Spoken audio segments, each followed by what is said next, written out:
Hopefully I've got everything right this time. And any second now, yes, here we go. We are now live. So, lads, lasses, people with glasses, and of course, all of those in between. My name, in case you didn't already know, is Dexter, and welcome to the Technical Problem Broadcast, where tonight I am joined by... Albert.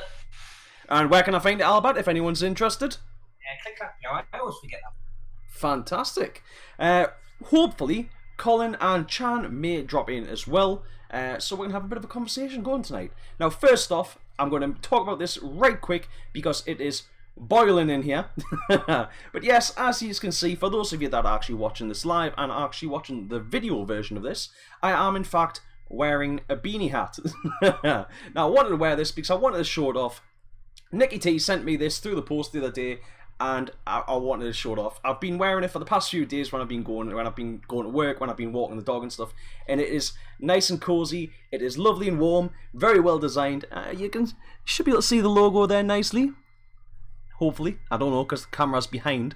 But yes, I would highly recommend these if you're interested in getting one. They are for £15 on Nicky T's Facebook page. You can find that over on Facebook. I will probably put a link in the description down below. Now, with that said, I'm going to take it off because it is boiling. Yes, it is cooking in this room. I think I've got the radiators on behind us, so my laptop may just suddenly burst into flames. Right. Anyway, so that's that said. I wanted to give that a shout out. I want to also say massive thank you to Nick. And there we go. So anyway, Albert, I don't know if you're watching the chat, watching the comments here or not, but we have Paul. We've got Paul Cross. We have Ben Rex. We also have Christian Messing, Richie Wong. Is anyone else? And Albert, yourself as well. So thank you guys for tuning in. It's a pleasure to see you all as always. And hopefully we can do our very best to entertain you tonight. Sorry, I had to mute the mic there. As people can tell, I loaded a cold and I was coughing as it didn't want to hear me bringing it along. Very nice. Also, Chris Varney, welcome. Thank you very much for tuning in. And let's first of all, can everybody just wish Albert a very quick get well soon? Just because, you know, positive vibes and all that sort of stuff. And also, actually, I feel the need that we should all be giving Albert a very big congratulations as well on landing himself a new job. So congratulations, Albert. Here's a glass to you. Thank you very much. Unfortunately, it's water, but you know. Sorry, I am listening. I'm just, for some reason I can't get my headset to work. No problem. Right then, so tonight's show we will actually be talking about the date change on Superheroes vs Villains. For those of you that may be outside of the UK, this may not be one that interests you that much. However, if you are a player that comes to the UK, it's a great game to go and check out. Although we're going to be discussing, is there going to be a clash? Also, coming up on the show, we will in fact be talking about the MG100 again. I believe we have talked about this several times now, but we will, yes, indeed, be talking about the MG100 again. Anybody would think you like this good. Well, I can't say that I like the MG100, but considering it is based on an EMEC, I like the EMEC. I really like the EMEC. And I would still recommend anyone that is looking for a cheap mechanical marker, you cannot, even an expensive mechanical marker, you cannot go wrong with picking up an EMEC. Yes, okay, it might not be as light as one of as whatever high end has been brought out. It might maybe it's not even cycle as fast as one of the high end markers. Although it still does cycle very, very fast if you know how to pull the trigger. But yeah, I definitely liked it, and I would really recommend it to anyone that is just looking for a mechanical marker. And if the MG100 performs the same, which I don't see why it wouldn't, I don't think you can go wrong on that. I was like yourself. I used the EMEC GTC, and I was just well impressed with it. Me as a marker. Yeah. Right. Paul says he likes his new EMEC. Paul, have you actually got your new EMEC already? Although I'm saying already, it's been about a week or so, isn't it? Jumpy bugger. Yeah, he's new EMEC. You mean your full new setup? Yeah. Yes. No, Yeah, I'm not jealous at all about that. It was a mask, a rotor, the gun, and carbon fibre, wasn't it? Well, it was a fair bit of gear.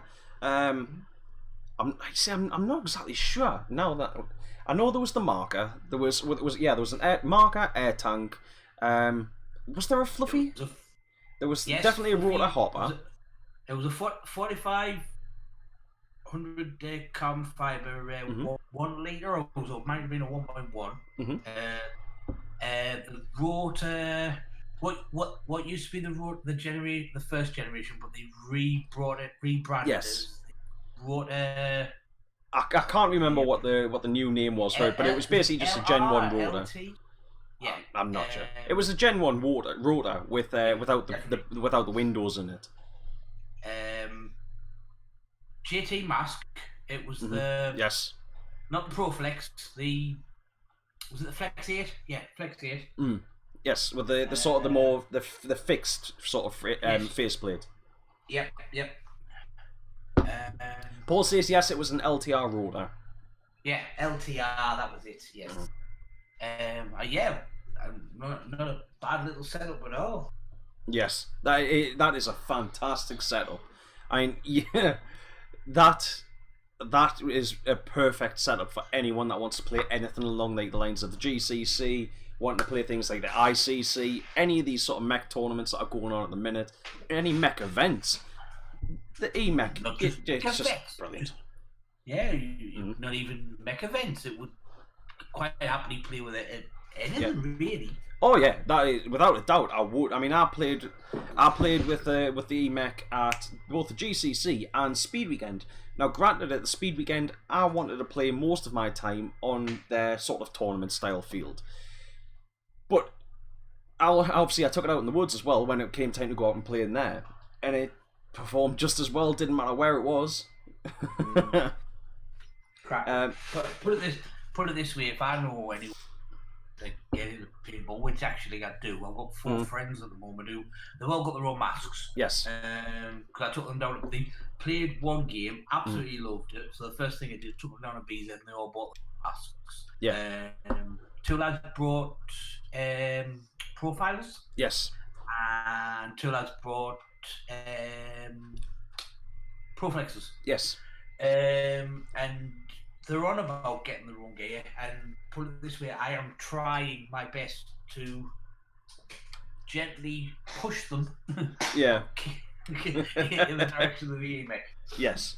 Well, this is it. I mean, this is what I'm saying about like the MG100. I know the MG100 is a step up in price compared to just the standard EMEC, but with it being based off of the EMEC, you know, like I said, the EMEC itself is a fantastic marker to base something on. And if those players are wanting to go down the route of MagFed, then I would point them towards the MG100. If they're wanting to go towards just standard sort of hopper-fed markers, then the EMEC as a starting point, especially if you're wanting to buy new, is, in my opinion, it just can't be beaten at the moment. There is nothing on the market, in my opinion, that can beat the MG100 as a starting point. Sorry, not the MG100, the EMEC. Yeah, the problem I've got at the minute is only really played for bed, so they're getting their heads turned by the Milsim game. Yeah. And I'm trying my best not to be biased. And I'm like, because they're looking at TCMs, and I'm like, no. I was like, do you realise that really that is just a Tippmann 98. If you bought well, it's a Kronos. It's a 70. But the Kronos isn't it? Isn't the Kronos based on the Tippmann 98 though? It's yes and no. If you open it up, there is some similarities, but it's a blowback market. Yeah. But and I'm trying to say to them, okay, that that's 150 quid. Yes. And it's basically that, which is only £79 with a few little dressing up bits on it to make it look good. Yes.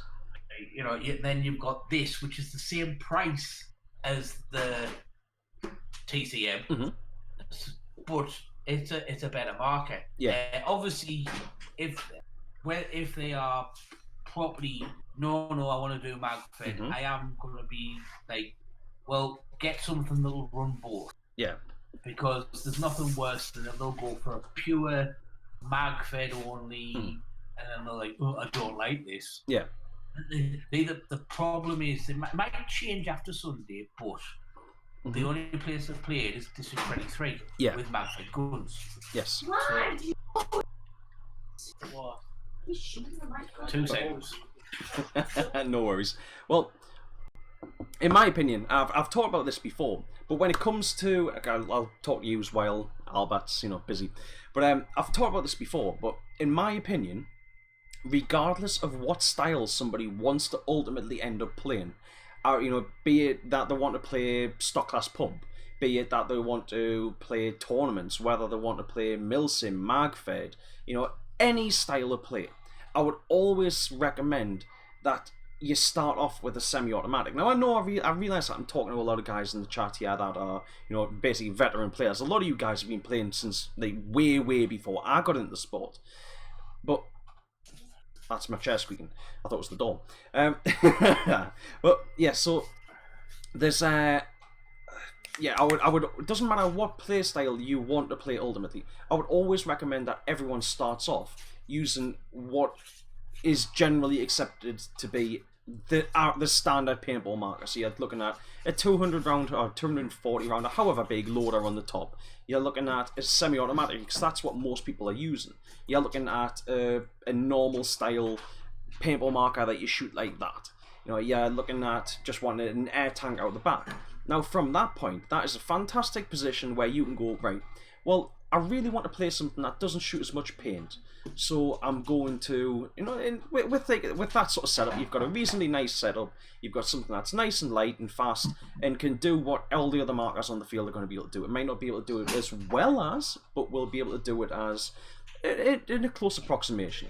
From that point, you can then start maybe reducing the size of your hopper until you get to maybe even a stick feed eventually. And you go, right, well, now that I can play with a stick feed and I can play competently, I'll reduce that down to, I will cross over to a MagFed marker.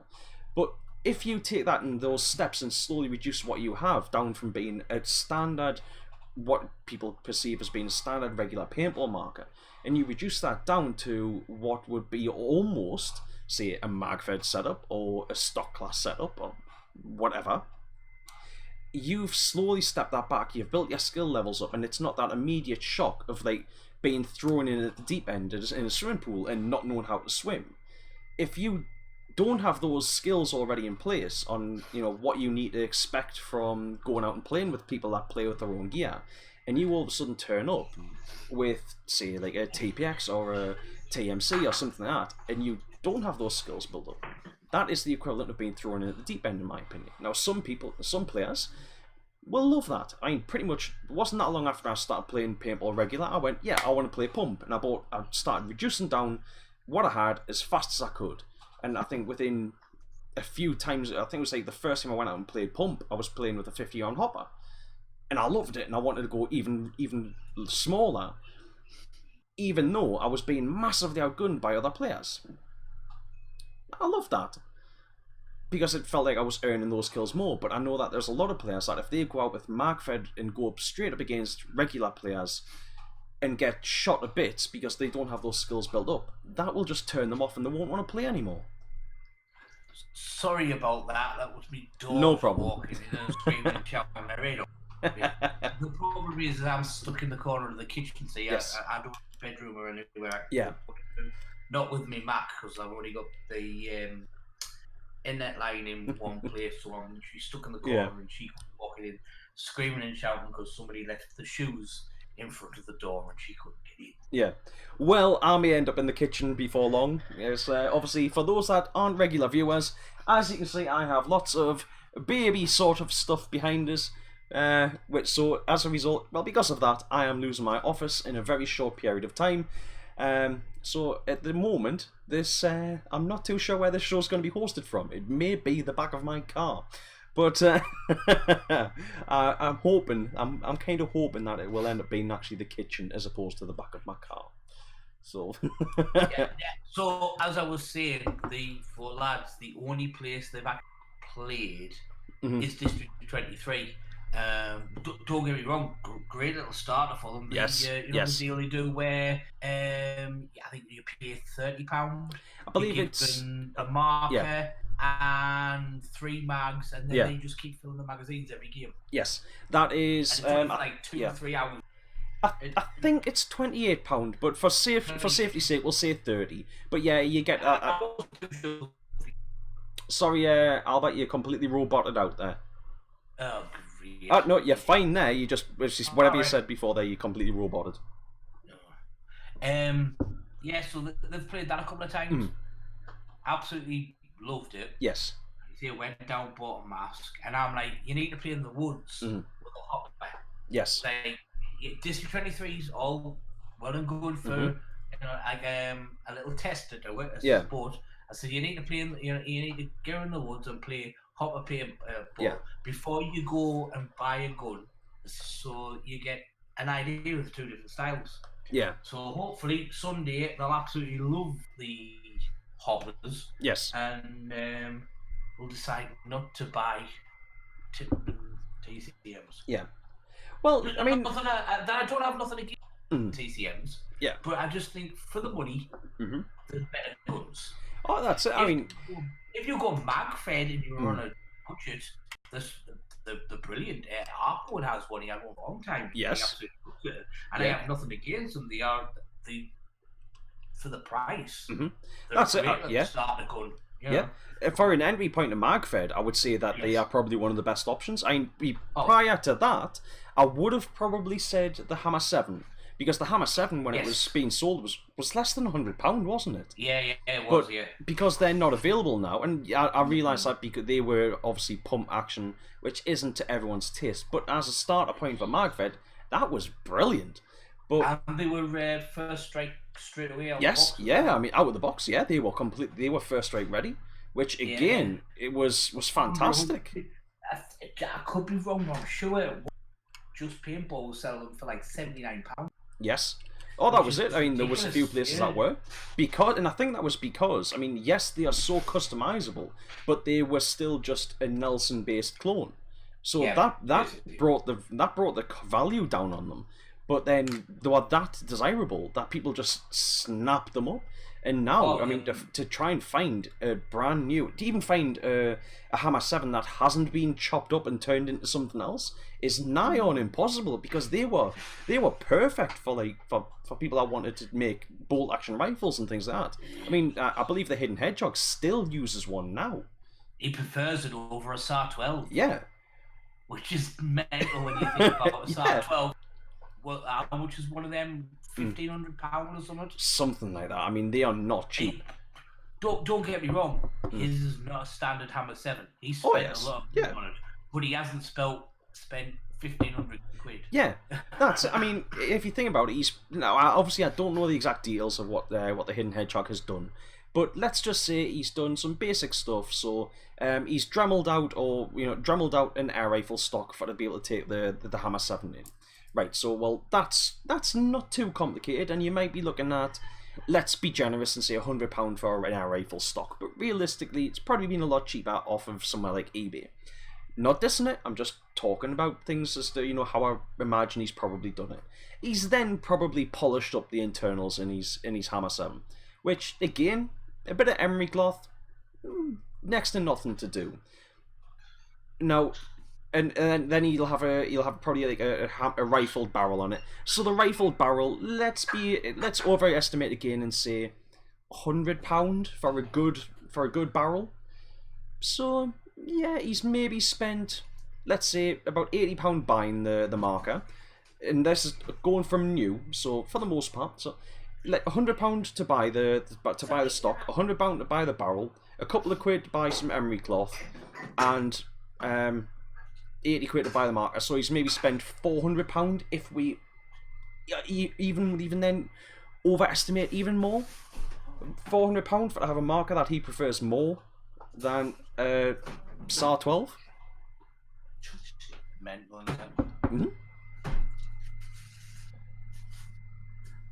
Yeah, was it? I think air turned into shot. and some of them do look really nice. Yes. Or sniper rifles, bolt action sniper rifles. Yeah, well, that's it. I mean, there was one went round that did the rounds all over some of the sites a while back. A Hammer 7 that had been turned into. It looked like a tri-barrel shotgun. Now there is a real shotgun that looks similar, but I can't for the life of me remember. It looked like something off of Call of Duty. But this guy created it, and he had 2 stick feeds that ran along the top instead of feeding underneath. I think he blanked over the magwell, and that thing looked so beautiful. It looked amazing, and you know what the sad thing is that under some sites' definitions of what they consider to be mag-fed, it wouldn't be allowed, even though it looked amazing. It looked like the real thing, but I realised that, you know, like, this was going back a while, and there's a lot of sites that kind of laxed up what they're prepared to take on board for mag-fed markers. Ben says the SAR-12's really nice, but it's a finicky marker, like die almost in highly strung. He ditched his SAR-12 quite quickly. Well, that's the other thing with SAR-12, that the SAR-12 is a very sort of, I would imagine it is a very sort of limiting marker to use.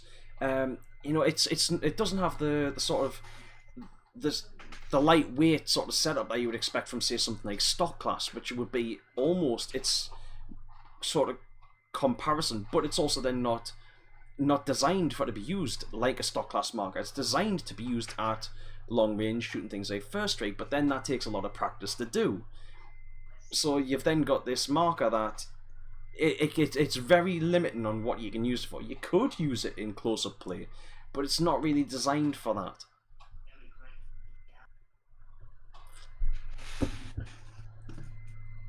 Sorry, I drop out and back in there. It's fine. It's fine. Ghost, no, I'm okay. I had a Hammer 7 for a little while, and I ended up selling it on because I could never get mine to work right. Yeah, it was. I bought one specifically because I wanted to have a go at shooting first strikes. So I turned up to work. I think it was a Stargate game. I bought a box of first strikes. I loaded up a whole load of mags. I bought all the gear. Built up a rig. Sticks the mag in. Goes across the chronograph range. Pumped it back, and it vented the entire mag down the barrel, and I lost like the 10 first strike rounds in about 2 seconds, and just went, nope, this isn't for me. I realised that it probably just wasn't high. Well, it wasn't high enough pressure going to the marker, so the valve didn't close when I pumped it back. But I just thought, I can't be bothered with this. I'd rather play stock class and just fill 10 round tubes and just shooting round balls. But I think I've got enough markers as it is. I don't want to be adding to my collection at this point. And yes, Richie Wong, that is in fact a shark vacuum. Yes. Apparently it's good at picking up dog hair. Yeah. I don't know why, as we don't have a dog apparently, according to you lot. Ghost, yeah, TPX is fixed, but it's shooting hot.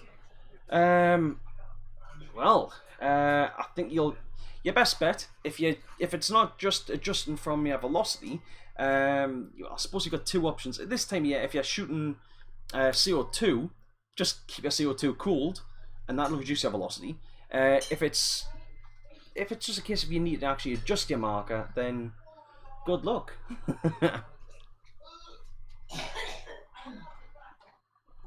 I'm not sure if we've lost Albert. No, I'm here. I'm busy looking for. I'm busy looking for the Hedgehog's spec on his gun. I know he posted it up. I'm just busy looking for it. I know he originally ran when he used to like his World War II look. Mm-hmm. It was an original wooden stock from that area. But now, looking at his pictures, that looks like composite stock he's got on it. Yes. Now. Right. Well, I think he does actually have a couple of different Hammer 7 rifles. because I He think had a BT. was it not a Tippmann 98? No, he had a BT and he had it made look like the Russian sniper rifle. The AK-47. The the Dragunov. Yeah, he had one of them. Yeah. Then he went to the Hammer 7 with, like I say, it was. He did for a while have some. I'm not sure if it was BT4 or if it was Hammer. Not a Hammer 7. Tippmann 98, but he did actually have one of those made up to look like, I believe it was a Car 98 for a while. Yes, yeah, he did that. And then he had, like, see, he's got that one. When he went through a stage of, he was dressing in American World War II. Yes. Yeah.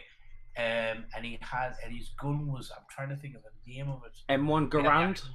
That's it, the M1 Garand. Yeah, he had the actual stock and the wood wrap of that. Mm-hmm. But now his gun looks a lot more modern. Yeah. But I'm sure he did post something up, but I can't find it. Ghosted just posted up, as I was saying, about what these Tippmann 98 was. He had just posted up as well, saying it was the Car 98 was what he was running. Yeah. Ben's saying for Ghost that he might need his pressure relief valve just in your TPX behind the velocity adjuster. So there you go. Right. It doesn't sound like a very good cough, mate.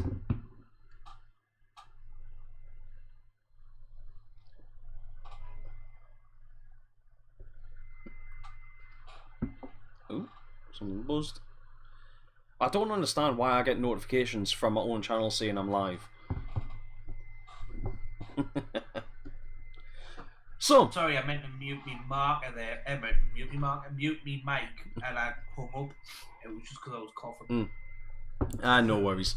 Right, so as well, for those that may be interested, I am actually in the process of having the Magfed Just Stock Class and Drag t-shirts remade, and they should hopefully, not long after they finish the stream tonight, they should actually be back up on my Teespring store. So if anyone is interested in getting one of those t-shirts, they will be available. Also, I must say a massive thank you to both Paul and Ben for actually purchasing some of my Moogs and giving us some feedback on them. That is massively appreciated, guys. So thank you very much for that. I've got merchandise out there now. Yay!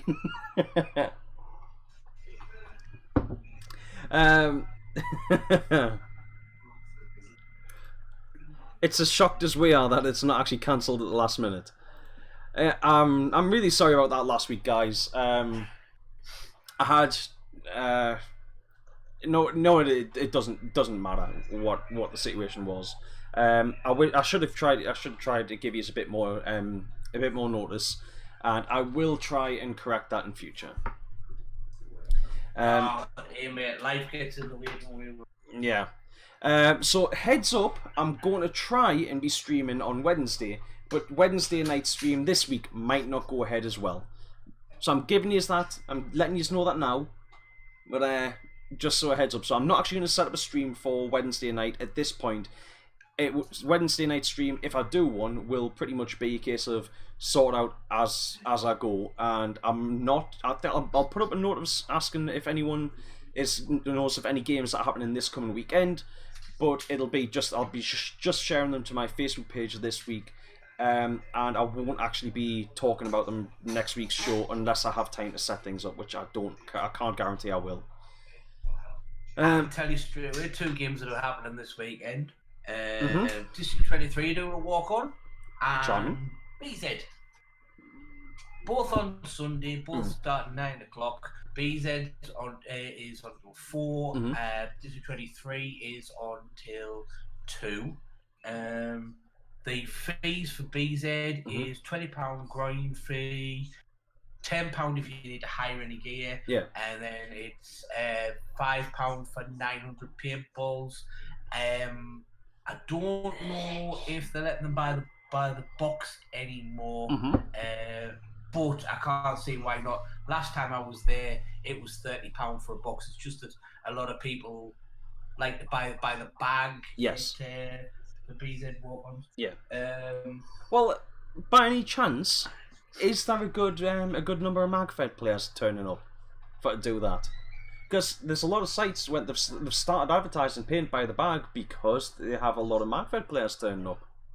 Probably. I wouldn't be surprised.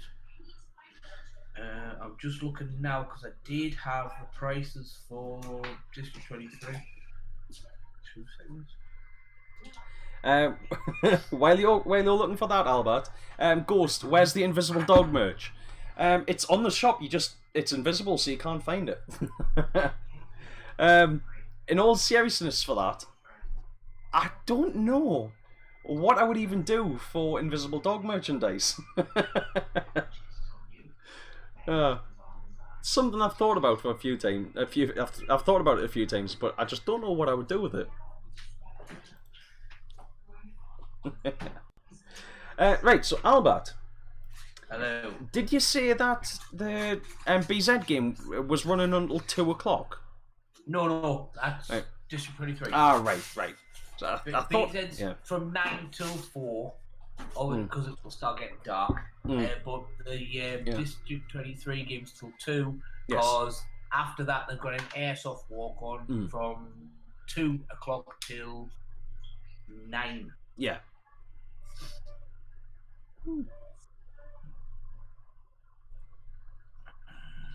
For those that may be interested, I say that a lot, don't I?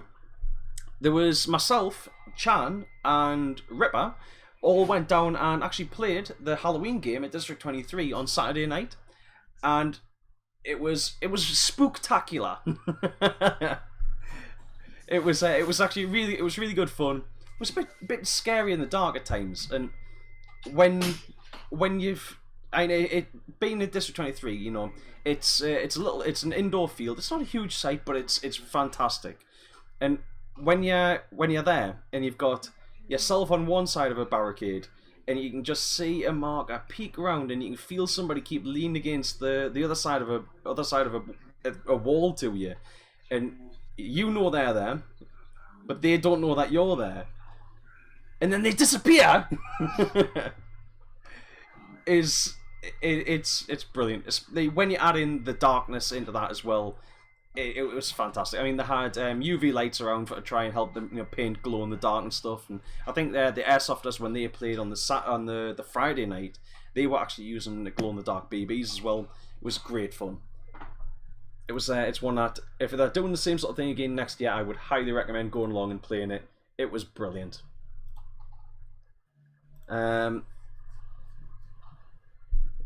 That's a good idea. Yes, Paul, that is a good idea. I like that, and I might just have to do that one. I'm pretty sure I should be able to manage that. But yeah. Yes, I could see that working.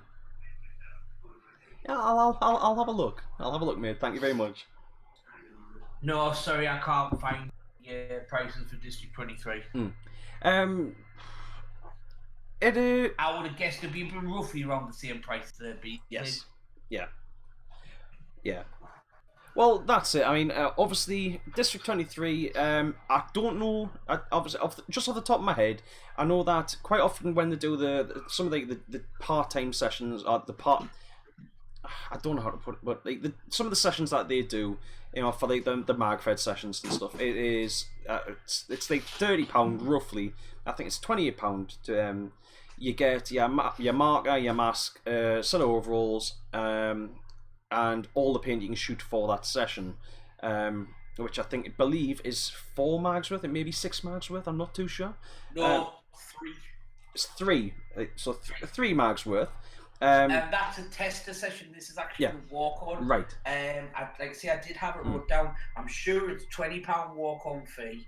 If you need to rent the guns, it's a tenner, and then they were charging. I think it was a little bit less than BZ. I think.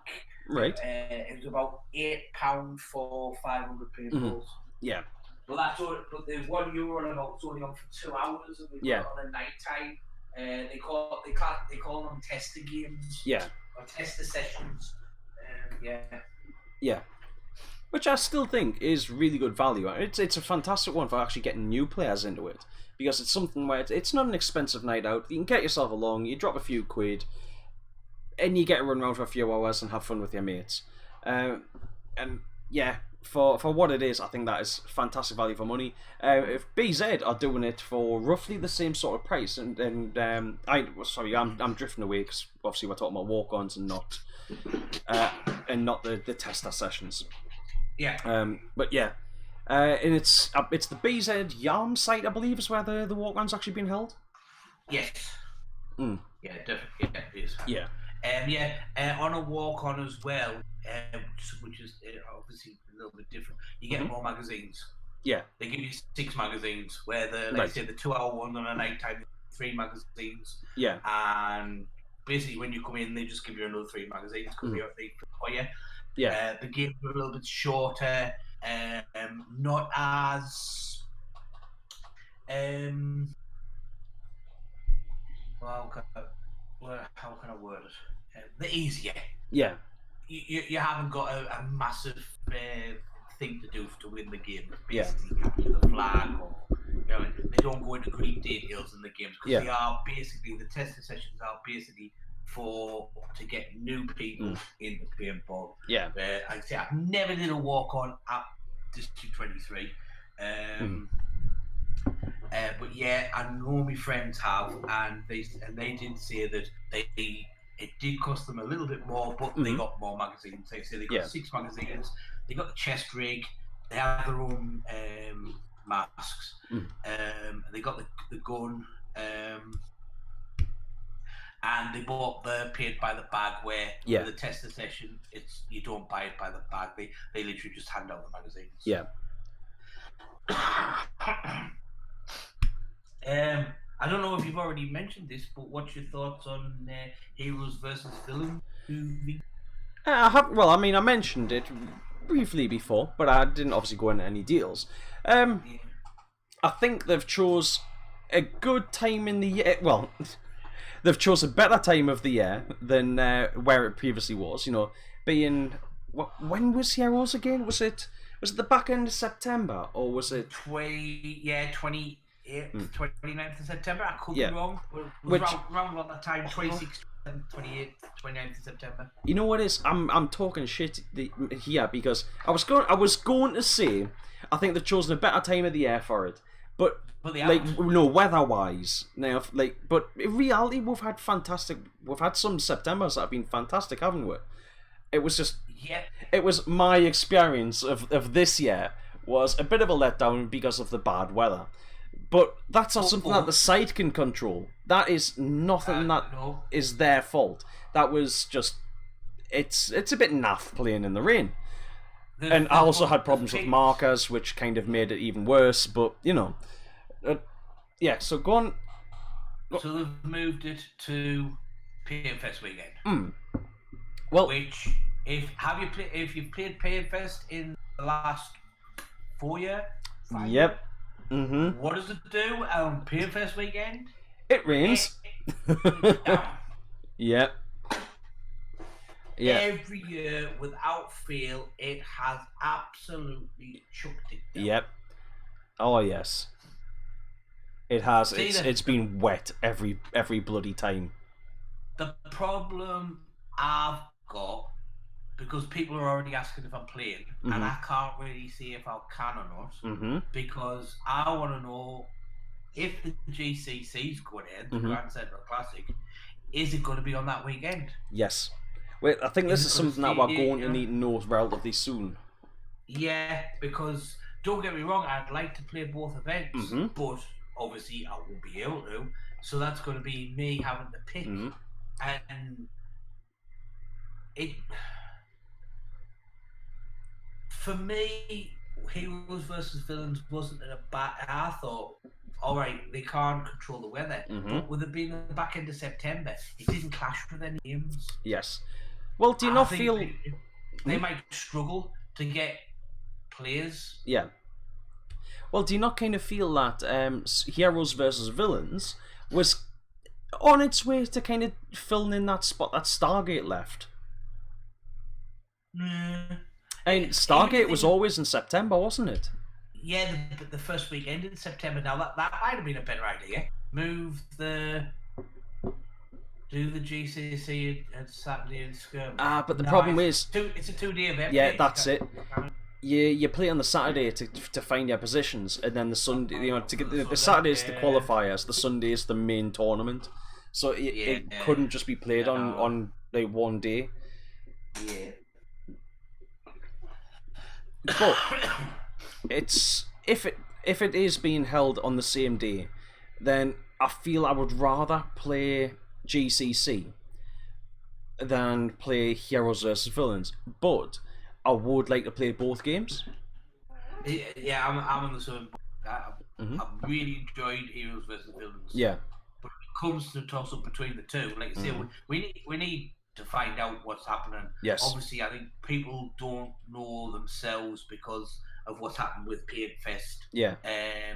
But for me, Heroes vs Villains might have been better off just moving to the beginning of September. Yeah. Like you say, we used to have gorgeous weather for Stargate. Most of the time, yeah. And if it did rain at Stargate, it was only ever like quick downpours, and then that would be it. I remember being absolutely scorching hot at Stargate one year. Yeah. The year I fell over and broke my arm, it was blistering. Yeah. I mean, literally, it was that hot. People weren't playing on the Saturday. That's why. That's why. Yeah. Because I was bloody drunk, wasn't I?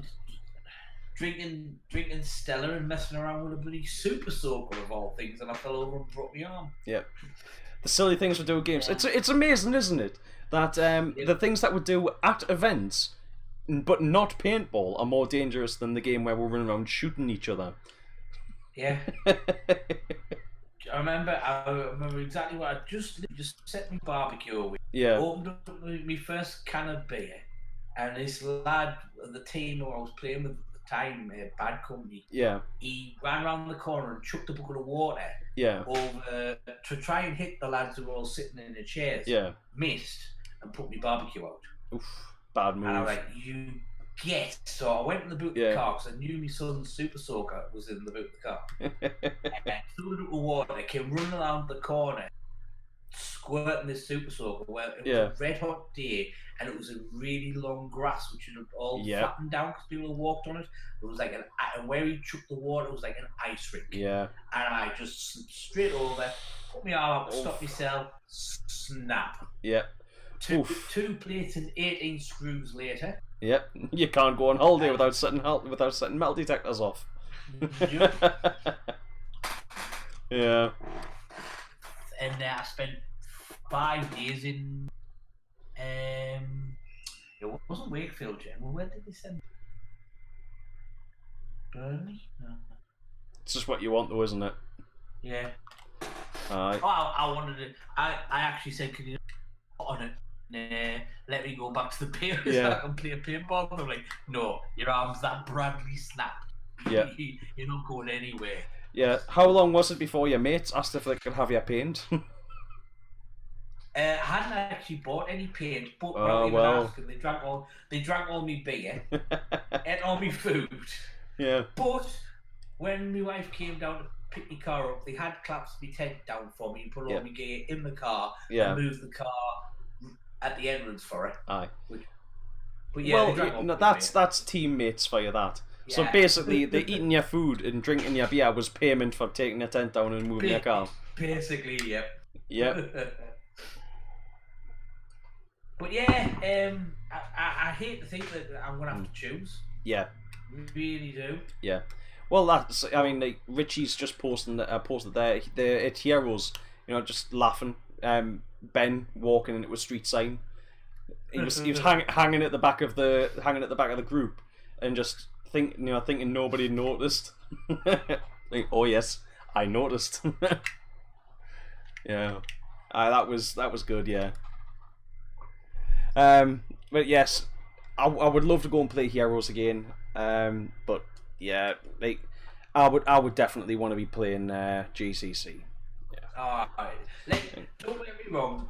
Heroes versus Villains weekend. Yes. And the fact it's for charity as well is actually, it's another reason why I would want to support it. Yeah. But obviously the weather ruined the paintball. Yeah.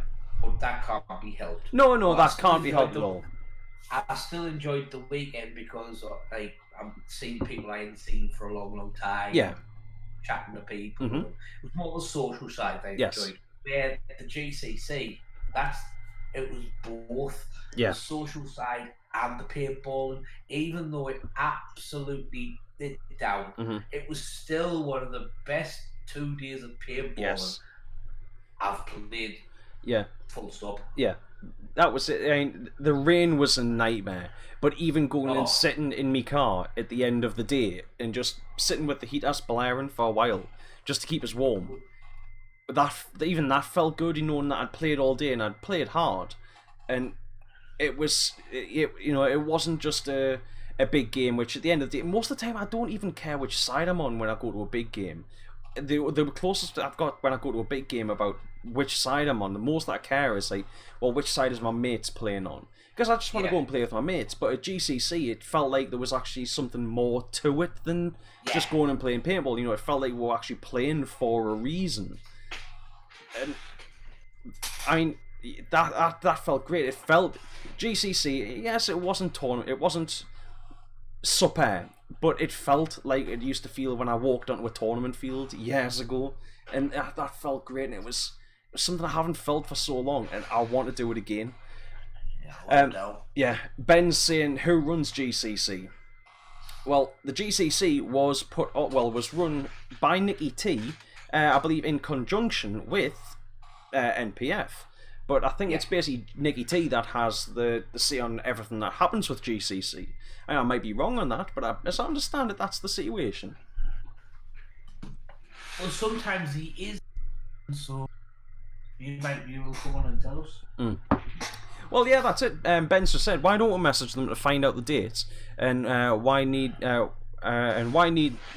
for dates might get whoever runs it to pull their finger out. I think Nick might be working on stuff behind the scenes at the moment, so he's just said that's no good. He's going to World Cup.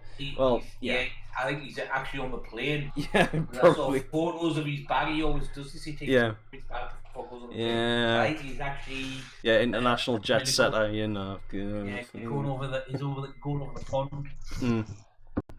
Yeah, international superstar paintballer traveling all over the world. Hello there. Howdy, Chan. I believe it is. However, he doesn't seem to be talking now. No.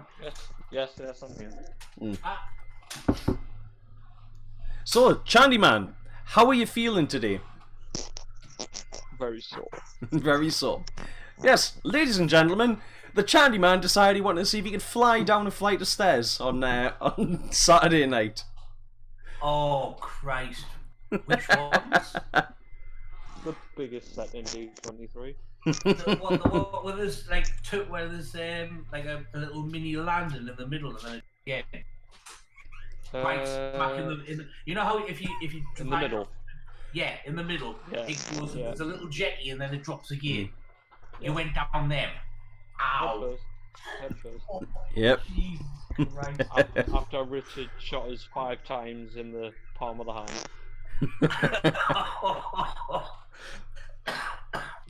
I had to try and dive to find my mask, which had come off in the pitch black while in severe amounts of pain. Yep. Yeah, it was great fun. Yeah, that was it. Me, Chan, and Rich started off on the same side, and then ended up where me and Rich were on one side, and Chan got separated off over on the other. And yeah, it was still fun. I mean, although I must say, I spent it must have been about 20 minutes or something of what I thought was the first game, wandering around the safe zone, wandering around the game zone, not realizing that the game had been called, and I was actually in the game zone by myself. I couldn't find anyone. I did that before, wandering around thinking, where the hell is everybody? They're all in the safe area. Yep. Yeah, I did that. Yeah, I was gutted. Like, I basically, well, I finally went. You know what it is? I'm sick of this. I'm going back to the safe zone. I got back there, and everyone was like, "Right, we're getting ready to go out for the next game." But I just come in. I don't know for definite yet, Chan, but I might be playing on Sunday. Oh. Obviously, if a job comes in, different matter. But yeah, I could be playing if there's no jobs coming in, or if the jobs are on a night time. Yeah, I'll fingers crossed. I might be playing. I tell you what, I'll give you a job. Come pick me up, and then we'll go. I've got 4 friends coming down to play as well. Ah. It'll only be the 3rd time ever playing paintball. They have their own masks, but they'll be renting the guns. Are they the lads that have only sort of played at D23? That's the ones, yes. Yeah, I was talking to you about before, wasn't it? Yeah. At some point, yes. That's probably on the chat. Yeah, it was always on the chat because I was trying to get them to not to go to District 3, but then District 23. But I don't want to see it. But anyhow, they're playing at BZ now. Champion. Yeah. I'll tell you what happened off it. Yeah. Ghost is saying that I should start a Twitch channel. Well, Ghost, I do actually have a Twitch channel. Unfortunately, I have no games to play on it.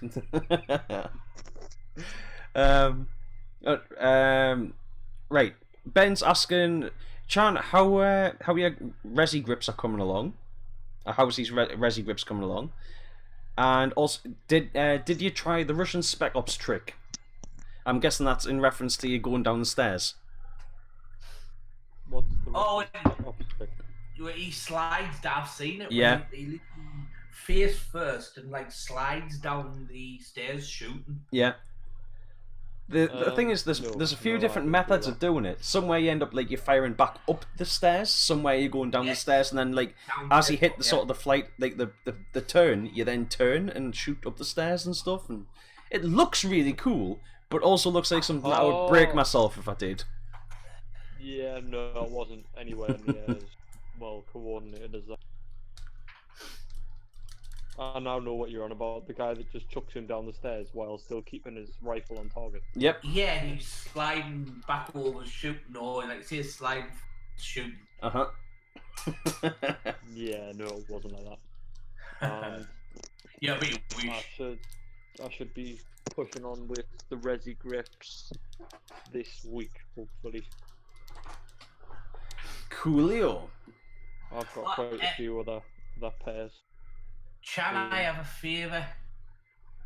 You know you wanted to borrow my pump gun? Mm-hmm. Yeah. Well, Colin quite kindly sent me a new part for my gun that I didn't know about. He just, out the blue, nice block that he is. I love it when that happens. Yeah, so I was hoping if I bring that down with me, obviously you'll be taking the gun with you. Like when you have a minute, when you're messing around with it, if you could put the new part on for me. Yeah, well, I need to strip down the front end for the pump handle and guides anyway, so nice I'll be halfway there to be able to put it on there. Brilliant. I just thought seeing you were going to be messing around with it, you could do it for us. Not a problem. Nice one. While we're actually talking about the Empire sniper pumps, you know, I feel like it's something that we should talk about. The pumps, the pump handles themselves. It seems like they have a common fault on them of the pump handles binding with the pump guide. Yes. Yep. Is that not something that really should be being looked at, being corrected? Now, I wouldn't have said anything about it except for I've seen several now that have had the exact same issue. I believe yours had it, Albert? I've repaired 5. Yeah. For that exact same yeah. issue. I mean, I was going to say, I think Colin had it. There was Albert. You had it. Ripaz had it. my gun was original. I haven't had mine, but I think the way you're saying, you're saying Colin had it. I think because my gun used to be Colin's. Right, yes. Yeah. But it does seem as if it's a common fault, and then, while I'm also saying that, it does also seem that by slightly just increasing the internal diameter of the, I don't know what to call it really, but where the pump guide goes up, the pump guide hole, let's call it that. By slightly increasing the size of that, it seems as if that completely negates the issue. Yeah. It's basically they've just messed up the tolerance on the injection ever so slightly. So running I believe it's a 13. I think I used a 1305 millimeter reamer. Yeah. And that gives you a bang on fit. See, that's why I've got a 3D printed handle on mine. Chris, I have the original handle as well, Chan, if you need to bring it down. Oh yeah, but I may as well just run the reamer down while I've got it. Yeah. Then it means you can switch between. Yeah. Well, you know what it is? I'm not saying that you ever would, Albert, but should there ever come a point where you think, you know what it is, I want to get rid of this, you have then got the option of being able to swap between the two. Put the original one back on and then it's original and be able to keep your custom pump handle for yourself. Don't think it would ever happen. No, but it's always nice just to have that option. I've got that gun given to us by Colin. Yeah. Oh, I don't think you ever would, but I'm just saying, like, if you ever did. I think it is always good for, regardless of whatever the marker it is, and this isn't one that just applies to you, it applies to anyone. Whatever marker you have, it's always nice to be able to keep the sort of, the original parts there, just in case you decide, at some point I want to get rid of it. You can sell the aftermarket parts separately and make yourself a few quid back on those as well. But generally, selling a marker that has got modifications on it, you're not really going to get any more money for it. If you sell it stock, you might get some money for that, and then you can sell the aftermarket parts separately and make a little bit more. It's a bit like, I think, breaking down cars. Depending on what they are, you can sometimes get more for things in classic condition. I have sold markers in the past and absolutely regret it. Oh, There's only one gun that I was glad to see the back of. Yeah. Every the gun that I've owned, I've regretted it. Yeah. And the gun that the actual gun that I don't regret, I actually couldn't give it away. Yeah. It was a nightmare. That was a TM7. Yeah. I don't know if you remember the Empire TM7. Oh, yes. Which was a Mills. Chan, what are you doing? I think. Yeah. Sounds like someone was doing the hoovering. Indeed, I had to take some material off the mill. No, it sounded like somebody was hoover. Well, no, it was a hoover. Yeah. All right. I was hoovering the bits off the cutter. Yeah, Chan in his bedroom was hoovering machinery. That's what I was doing. Yeah, hoovering machinery. Right. Since we're actually talking about Chan and his amazing new machine, I think I should be able to do this behind us here. Now, hopefully, if I just put that there, and I'm gonna have to actually go and turn the light off for this for a second, so you can see it even better. Oh, Ben. No. Right. He's now got Dex. Okay. You don't want that. No one you see it out of my eyes. Yeah, there we go. How cool is that? That is awesome. Can't see it. I realise that it's a little bit far away, so I'm going to bring it closer to the camera in a second, but I need to sort out a permanent light source underneath it. But that is awesome.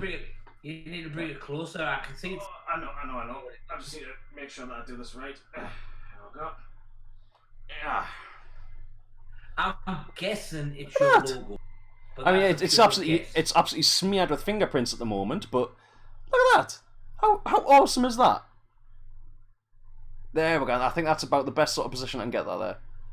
Yeah, that's better. Now at least we can see what that is. That is awesome. Yeah, I'll absolutely adore that. I've got to find somewhere I can put it, and I've got to get like a proper stand sorted out for it. so I can just like press an on-off button, have it light up. But I absolutely love that. I think that's amazing. I wanna do a trim ring for it, cover up the mistake in the top right corner. I didn't even notice that there was a mistake. Right, now I need to flick that light back on. Yeah, there we go. Right, so yeah. What mistake? Yeah, I've sold ions, I've sold pumps. I've never owned an auto cocker, so I can't say that I've sold one. But yeah, You've never owned one yet. Yes, yeah, exactly. But yeah, in me ion, I was like, oh. I mean, that ion was not a thing standard on us. You know what it is? My ion, apart from cosmetics, was standard, and that was one of my biggest mistakes ever, was selling that ion. I should never have done it. All I really needed to do with that marker to make it for that, I would have been more than happy to have continued playing with it now, was swap it out from being an impulse threaded breach to a cocker threaded breach, and it would have been fine. Can you remember when we went down to Colin's Christmas birthday party, mm-hmm. and he had a mechanical cocker and that body frame he had on it? Yes, I had that frame on. Yeah. So it was Milsim looking. Yeah. I had a die reg on the front. Mm-hmm. I had a board inside of it, so it had 3 shock bursts, full auto, as well as semi. I had the virtual grips. I had the virtual on-off. I had a clamp feed neck. Even the internals, I had the what was the name of that company where they made the bolt that was weighed less than a penny? Tech Tape. Yes. That's the one. Yeah, I had a Tech Tape bolt in it. I mean, honestly, amount of gear I'd spent on that. But you could see, that's what I liked about the Ion, was it was cheap to buy, but then every week you could go down and spend a bit of money.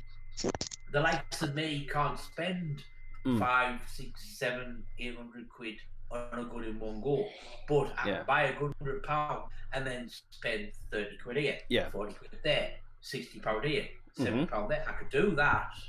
And I think that's what's missing from paintballing now, because there's no markers like that now, is there? Well, no, not really. No, I think that's missing. I think there's a real big hole in the market. I think that's what they need, is a highly customizable gun.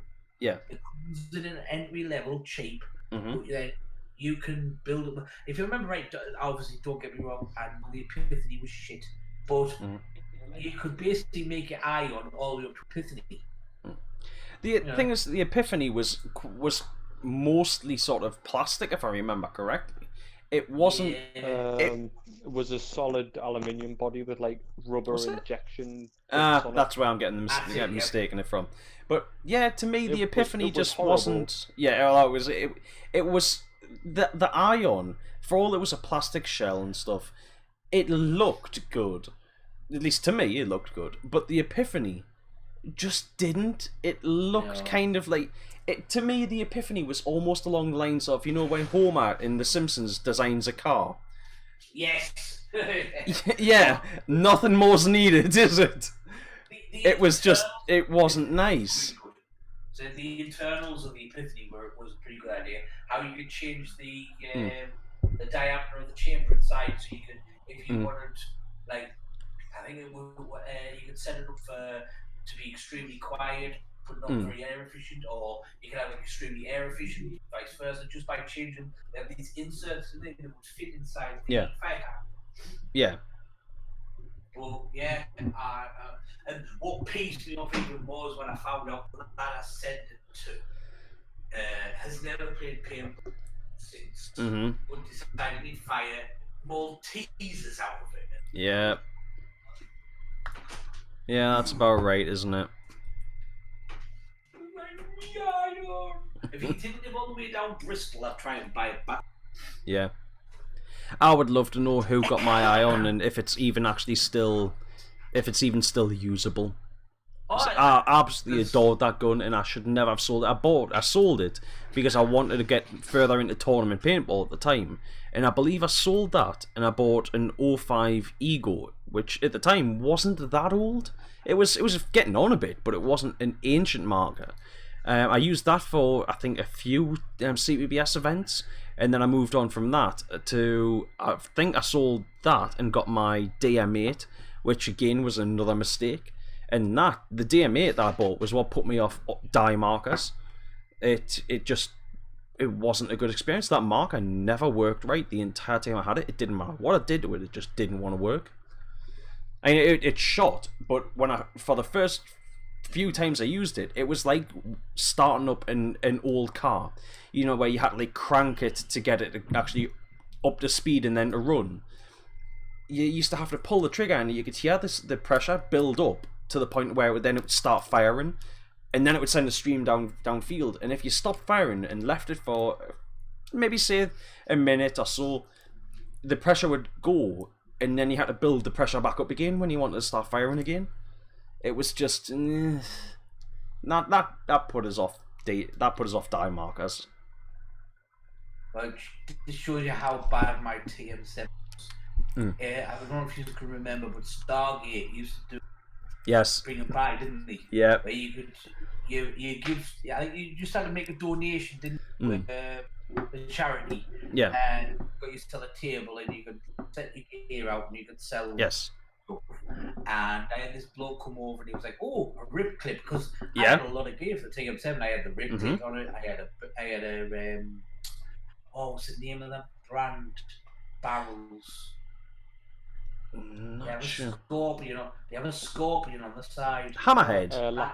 Lapco. Yes, Lapco. Yeah. I had a Lapco barrel with interchangeable ends, so I could put false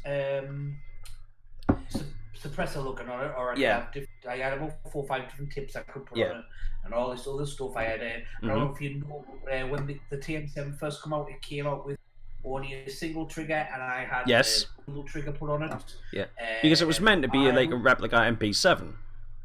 I had loads of stuff. I spent an absolute fortune on it, but it just never worked right. Yeah. BZ had it for nearly 6 months, and they just could not get it to work. Not properly. Yeah. They managed to get it working, but to a point, and I said, right, I'm going to sell it. So I'll set myself up on this table and all the gear out, and this guy came over and he went, "Oh, rip clip, that'll go on me, whatever good." I was like, "Oh, nice. How much do you want for the rip clip?" I was, 60 quid, where a rip clip, if I remember right, was about £90 for a rip clip when they first came out. I said, 60 quid, mate, and it comes with a free gun. I said, "You can have the TM7 again with." He actually turned his nose up and walked away. You see, I would have bought it knowing that, like, I could have maybe stripped parts out of it and sold it. But, like... The barrel and the rib clip alone was worth that. Oh, no, there's no way I would have sold the barrel with it. I would have sold the barrel separately. I just wanted a shot of it. Yeah. And in the end, I must admit, I did get a lad bought it off me at PM Fest for 100 quid. Yeah. But he just flipped it because, funnily enough, I noticed because mine had, when you used to get the virtual grips? Yes. Mine had mini virtual grips on it, and it was like a teddy bear with ice socks. Yeah. And I seen it on a forum, and I was like, hang on a minute. That's my TM7. Yeah. And he flipped it and was trying to sell it for 70. And I was like, good on you, mate, if you can get 170 for it. Yeah. That's it. It's worth a try, but it's probably not going to happen. Yeah. I mean, even the plastic shell on it, there was this, right at the front, there was this little indentation. And, it was a bit like an iron, how it split 2 shells to get into the internals. Yeah. I don't know if somebody was playing hot or if it was just because it got hit that many times in the same place. It actually blew a perfect little hole in the shell. Yeah. which obviously that went straight into the internals, so all the paint was going straight into the internals. Yeah. I had to buy a rubber and put a little rubber grommet over it because I couldn't do nothing permanent because you had to split the shell to get into the gear, so I couldn't like fill it. So it had to be a little rubber, and I bought a bag of rubber grommets, so if I ever lost one, I just used to put another rubber grommet over it. Yeah, it was a good idea. Yeah. The TM7, the TM15. Yes, it was the TM7, the TM15. The TM15 was like a sort of like an AR-15 style thing. Yeah. The TM7 was obviously meant to be an MP7. Which, the fact that they tried to do an MP7 was nice, considering, like, if you look at MagFed now, the amount of sort of M4 replicas there is, there's M4 replicas or not much else. Yeah, basically. And for them to do something that, was at the time, obviously we didn't have as much in the way of like MagFed. There was very, very limited options. But for them to try and do a Milsim style marker that wasn't just an M4 replica was actually quite refreshing. Yeah, well, it was before all the there was Milsim, wasn't it? That was doing mag conversions for X7s and A5s and TACMO. No, even before. Well, I mean, there was that. That was doing. There was TACMO were doing conversion kits for some of those some of the markers, but I mean they were few and far between. But before that, there was also the RAP 4. They were doing the 468 like years ago. At least I believe it was it might not have been the 468, but there was the 68 range or something that has been around for like years. Just it wasn't one that really took off because I think in the early days there was a lot of problems with them, and they seem as if they've because RAP 4 at one time had a very bad reputation, and they were known for a long time as sort of jokingly as Crap 4, and they spent a long time sort of building the reputation up and sort of producing. And I still don't know like exactly, but they do have a lot better reputation now in the MagFed community of actually producing reasonably good markers in the 468.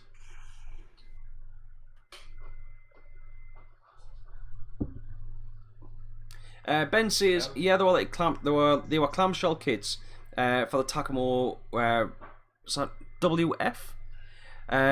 Our Warfighters had them as rentals, like 35, 40 of them BC4 internals. Yeah, they did Warfighters. Yeah. When they used to do Kill House, they used to have them kits in. See, MagFed isn't a new thing, really. No, it's not. I mean, can you remember? Did any of you ever see the video? I believe it was Russ on M. Carter Brown doing when Dye brought out the DM. They did the video of the first ever full auto firing of First Strike, and Russ from M. Carter Brown went, I did that like in 2009 with a Tippmann, Tippmann SMG 68. Because, the strip fed ones. Yeah, that's it, with the stripper clips, because those were obviously the Tug 68 cal. They just took first strike rounds perfectly, and 20 rounds of first strike just straight down range, one go, not a problem. I mean, do you classify the SMG 68 as MagFed? Because well, this is it. It depends on whose MagFed rules you're going by. If you're talking about the community in general, then I would probably say it isn't MagFed. But if you take some specific sort of organisers, they would probably allow it because it is in the spirit of MagFed. And you also got to kind of admit that it is along the lines of a Sten gun. But you wouldn't be able to use in this country anyway. Automatic. Well, I've been told before that the fully automatic was actually a modification, in that it didn't actually have to be fully automatic. I always thought they were all fully automatic. No. Well, that was what I originally thought, but I have been told that they weren't, and that the fully automatic was actually a modification. But this is why I've wanted for years for them to do for Tippmann to do a rerun of the SMG 68, and I know for a fact Tippmann knows if they did a run of SMG 68s, they would be sold out. I mean, the SL6 was the SL68 2 when that was the pump action, Tippmann's pump. When that was brought out, when that was re-released, people went mental for that. Can you imagine if Tippmann went, right, we're going to do another run of the SMG68, we're going to make shite loads of stripper clips, we're going to make it to the same specifications, but we're only going to make it semi-automatic, just that it's, legal. People would lose their minds over it. It would drop the value of the originals, but people would go mental for to get their hands on even a remake of it. Ben says it's the old worn Ciatric for full auto. Alright. There you go. And Chris Varney says the Die Dam has automatic mode. Well, that's it. Yes. Chris, the Die Dam is just a DM in a more Milsimi style body, in a more in a Magfed friendly body. But ultimately, it's still just a tournament gun. But the SMG 68 was out maybe early 90s. Sorry, go on. I was just going to say, but the problem that the SMG 68 had, obviously, was that it ran on stripper clips. And I believe the stripper clips were only 5 rounds long. And obviously, it's very difficult to replace those stripper clips now if you happen to lose any. You used to have a big bag on the side of it. Yeah, well, that's it. I mean, there was that's it. Some people you actually used shell catchers, so that they wouldn't lose their stripper clips. Came with the marker. Did it? I mean, ultimately, either way, it's the net bag that clipped on. Yeah. Ultimately, either way, it's the shell catcher, really. But yeah, I mean, that's if it came with a marker, that's brilliant, and that would be something that you'd be looking at getting new now. The problem is though, if you are using a shell catcher or a net bag like what it came with, you've then got to take that off if you want to reload it. Right. Well, Chris was saying about the Die Dam guns now that are fully automatic. The thing is, it's fully automatic, not illegal in America, but it is over here. You had the TM15, the TM7, they all switched to fully automatic trigger. You've got the Defender, the MI Defender, that will turn full auto. Yep. There's a lot of guns out there that are allowed auto. Most tournament guns. You have to change them, don't you? The programs and. Yeah, that's it. Most tournament guns have the capacity for it to be able to go full auto, but it's a bit like, when you get in your car.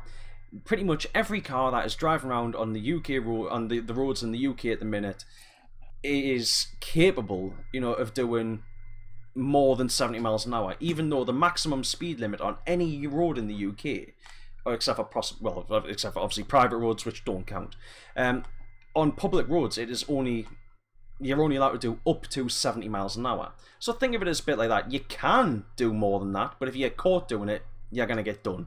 Potentially. Sorry, Chan, we've lost you there. Could you repeat that? Full auto.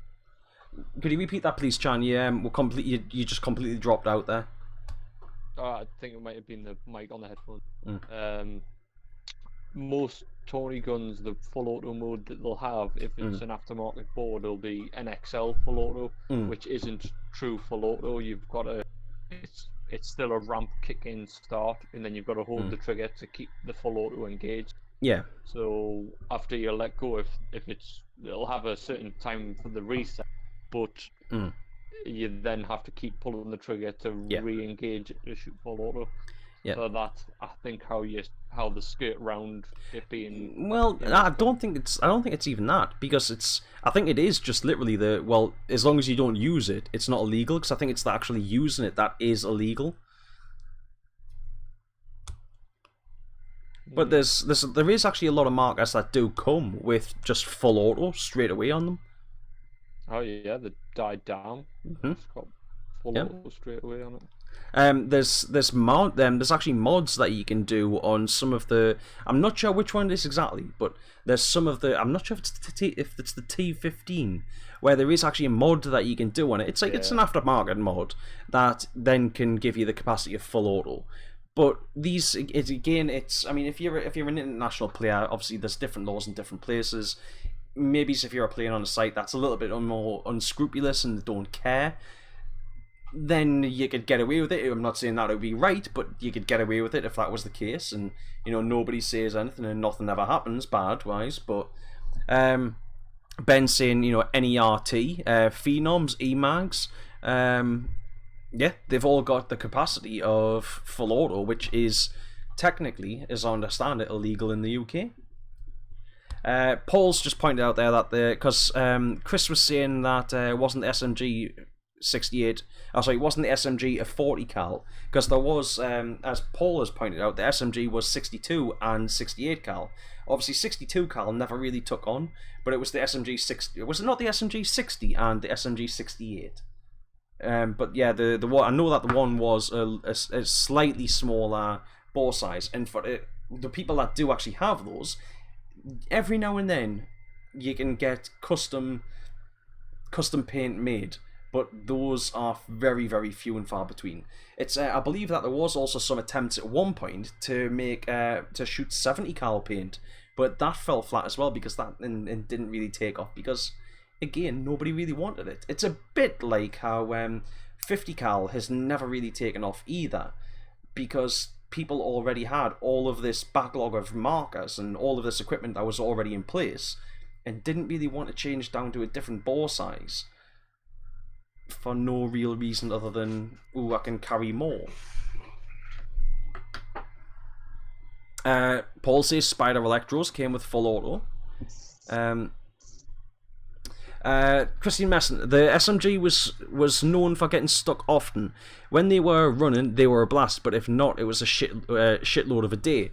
As I understand it, the SMG 68, the stick feed thing that goes on the side, had a habit of it was the stick feed where it went in, the bolt would hit against those and it would bend the stick feed, like the box tubing thing, it would bend that in a bit, and then they wouldn't feed properly.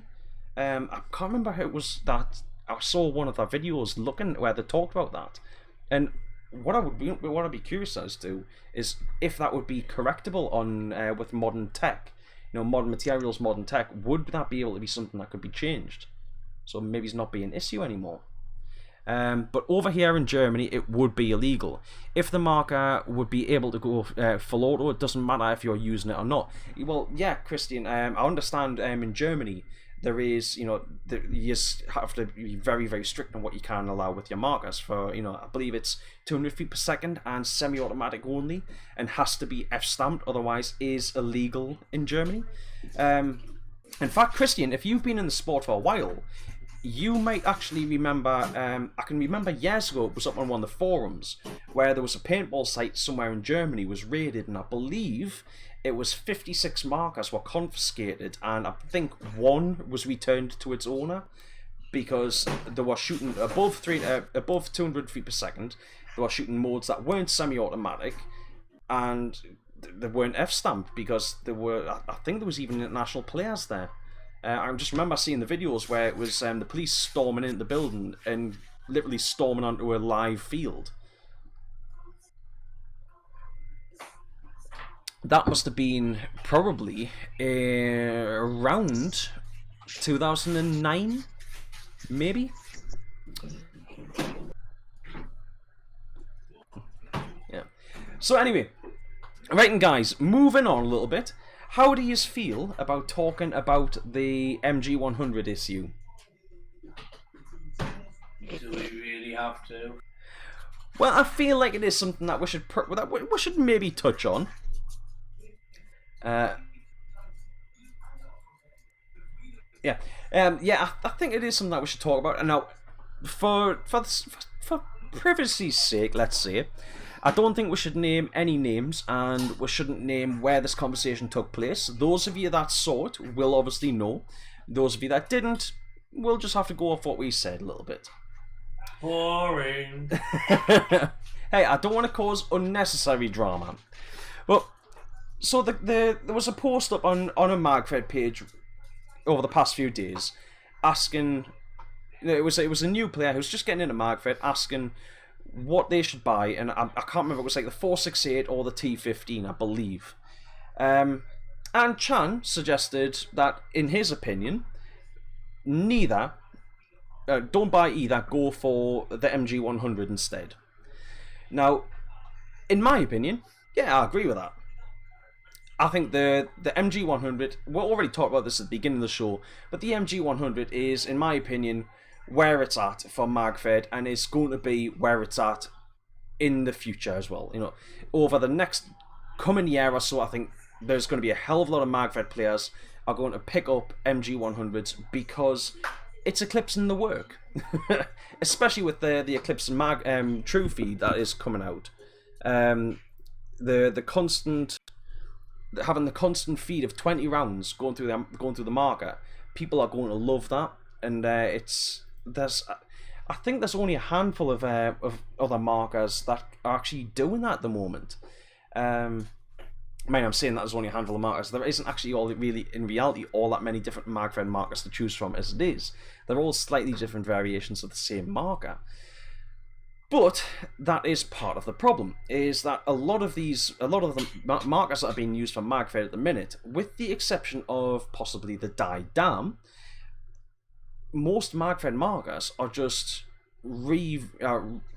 newer versions of older style markers. They're all just blowback semi-automatics, and they're just not as efficient. They're just not as good a quality as, in my opinion, the MG100. Chan, I've lost you again there. Loud. I got loud that time, and that was it. Clunky. Coming through all right on me. Maybe you did. Right, in that case, I will drop out and drop back in, and hopefully that should sort the issue out. Right, there we go. Right, I'm back. Right, so Chan, you were saying? Loud, clunk. Yeah, that's it.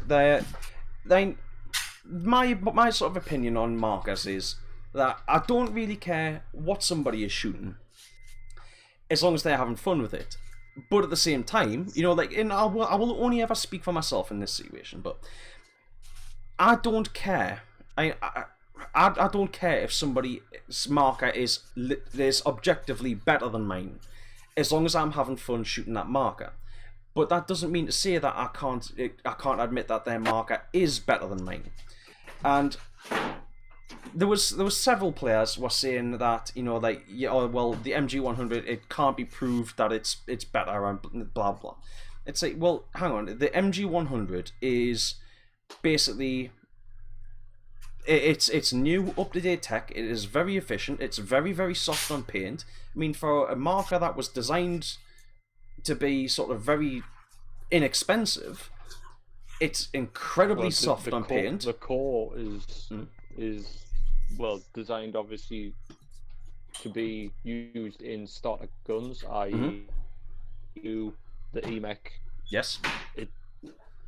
The G-MEC, technically, because it's still a derivative of the Gamma core. Yeah. They're all guns, so that maintenance is simple and it is next to nothing. Yeah. You pull the bolt out, you put a bit of lube on, you put it back in. Yes. If you take a MagFed gun apart, you've got springs and bits of stuff. That's it. There's not exactly many. Isn't the Gamma core also in the M17? Yes, of a fashion. It's ever so slightly different. We actually did a shot-for-shot comparison at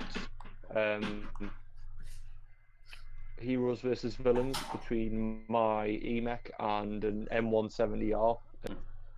You could not buy ear. Yeah. Or by feel, to be honest. And how much? What are they? About £900. I think they're about.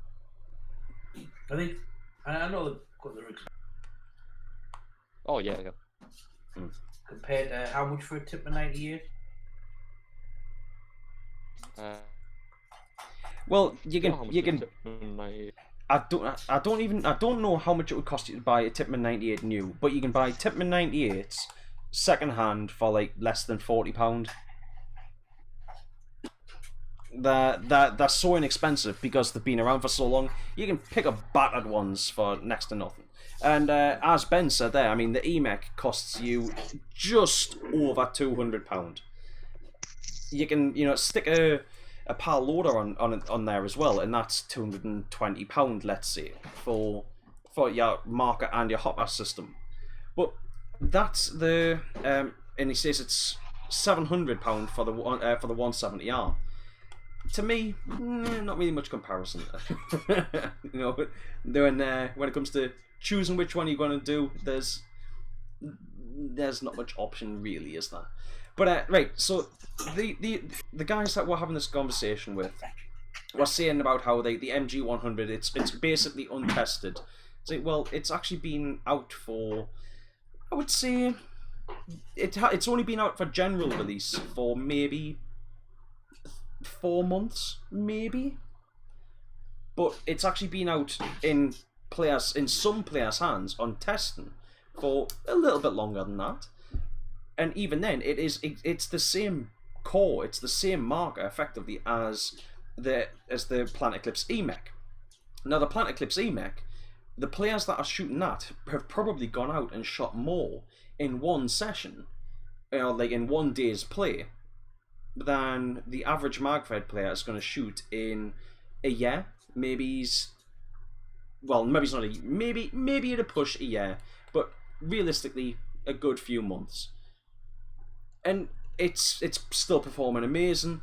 And I would genuinely like to see a side-by-side comparison of all of the different markers across the board, all the different Magfred markers across the board, go up against something like the MG100, because I genuinely believe that there is very few of them could compete. And I would love for to be able to get my hands on the MG100, and I would look to do sort of consistency tests, air efficiency. How many shots can you get off a 13 CI from each of those different markers? How many on average? How many shots per ball break and things like that. Yeah, that's it. As Ben says, I would love to see shooting stress tests. I would love to see those done, because I don't believe that there is any of these other markers could realistically hold up to them. But as I was saying before, I mean, I don't care what marker somebody is shooting. I don't care what if somebody is shooting a marker that is better than mine, because as long as I'm having fun with whatever I'm shooting, that's all I think that matters. There's a lot of markers out there that are better than what I've got, and I'm more than happy to accept that. But I like mine better. And if that's how you feel about it, go on, Chan. That's the point. It's pretty much the point or analogy I used in the explanation. Like, I love my classic mini, but about 29 guitars in a race. Yeah. Well, this is it. I know that. It's factual there. Yeah. And Chris has made a really good point there. Planet Eclipse, being Planet Eclipse, will have tested the hell out of the MG100 before even contemplating release. We had this conversation off air, didn't we? Yes. Well, that's it. I mean, Planet Eclipse do hardcore test all their stuff before it goes out. And if by any chance something does happen to slip through the net and they don't realise, they then later on will give it, right, we're gonna change it, we're gonna sort it out, and you can. Sometimes they'll give you the stuff for free if it's a case of, we've made a balls up, we need to sort this out, here you go. I'm trying to think of an example of when that's even happened. It did happen a while back, but I can't remember what it was for. But yeah, Eclipse were like, look, bring your marker to an event or something and we'll get it swapped out. They're brilliant like that. And I don't think... How long's the EMEC been?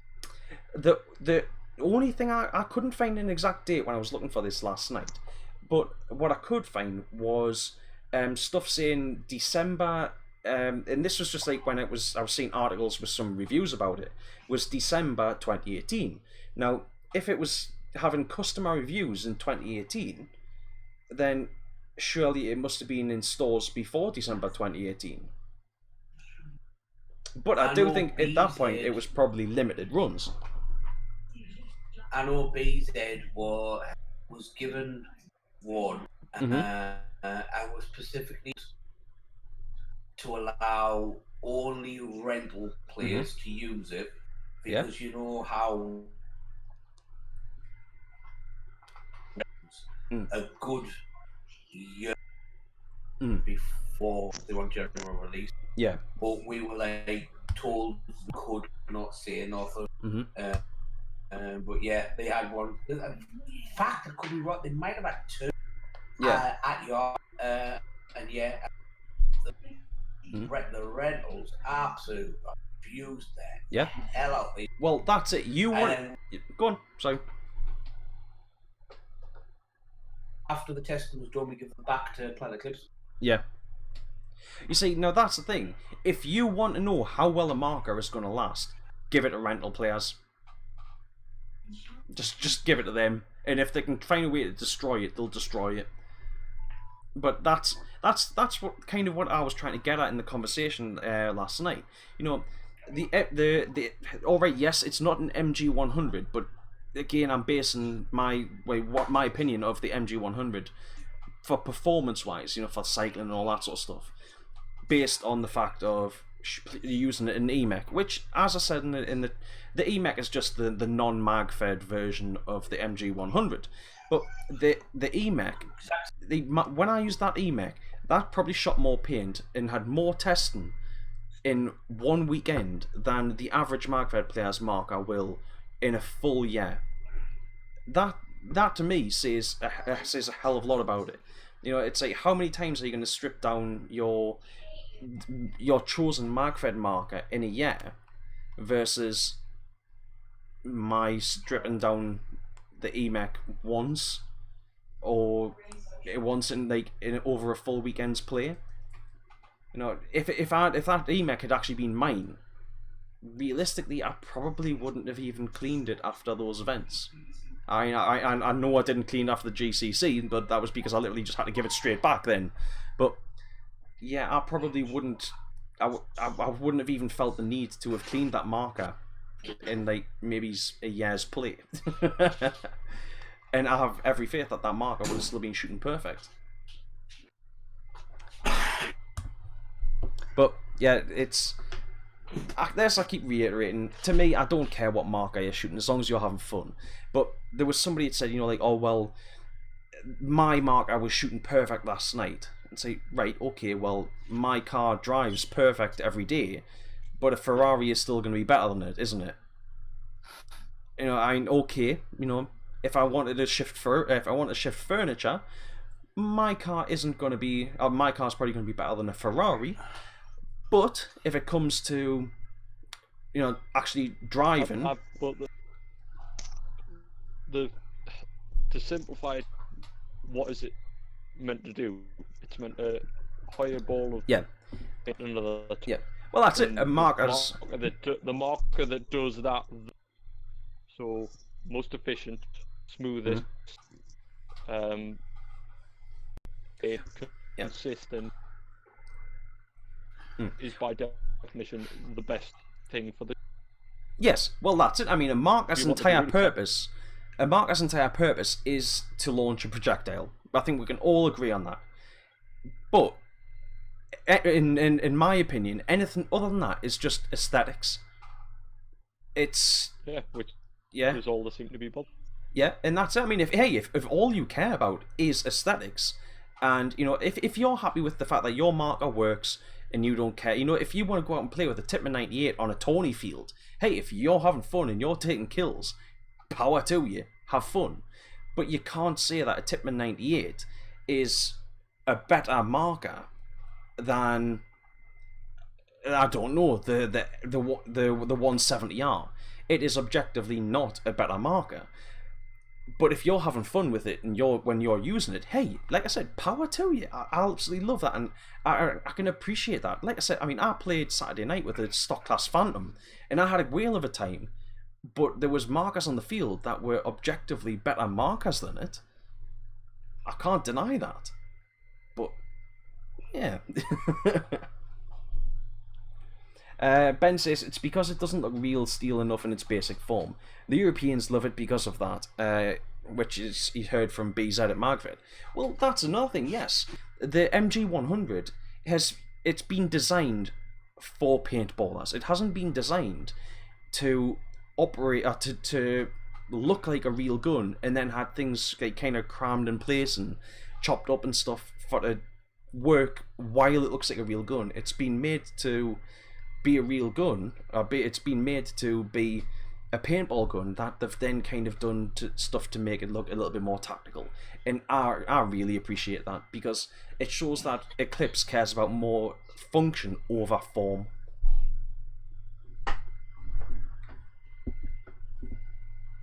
Right, can we... We've lost you there, Albert.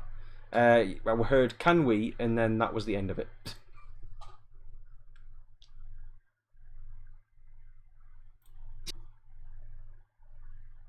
Hello? I'm going to disconnect and reconnect because I seem to have lost you. Hello there. Can you hear us? Yep. Can we change the subject now? We've talked. Yes, we can. Have we got anything else that we can talk about? End of subject. Basically, what it is some are just idiots who just don't listen. End of. Because it doesn't look good and it doesn't look like a real. They're not interested. Well, whoop-de sudden do and just let them get on with it.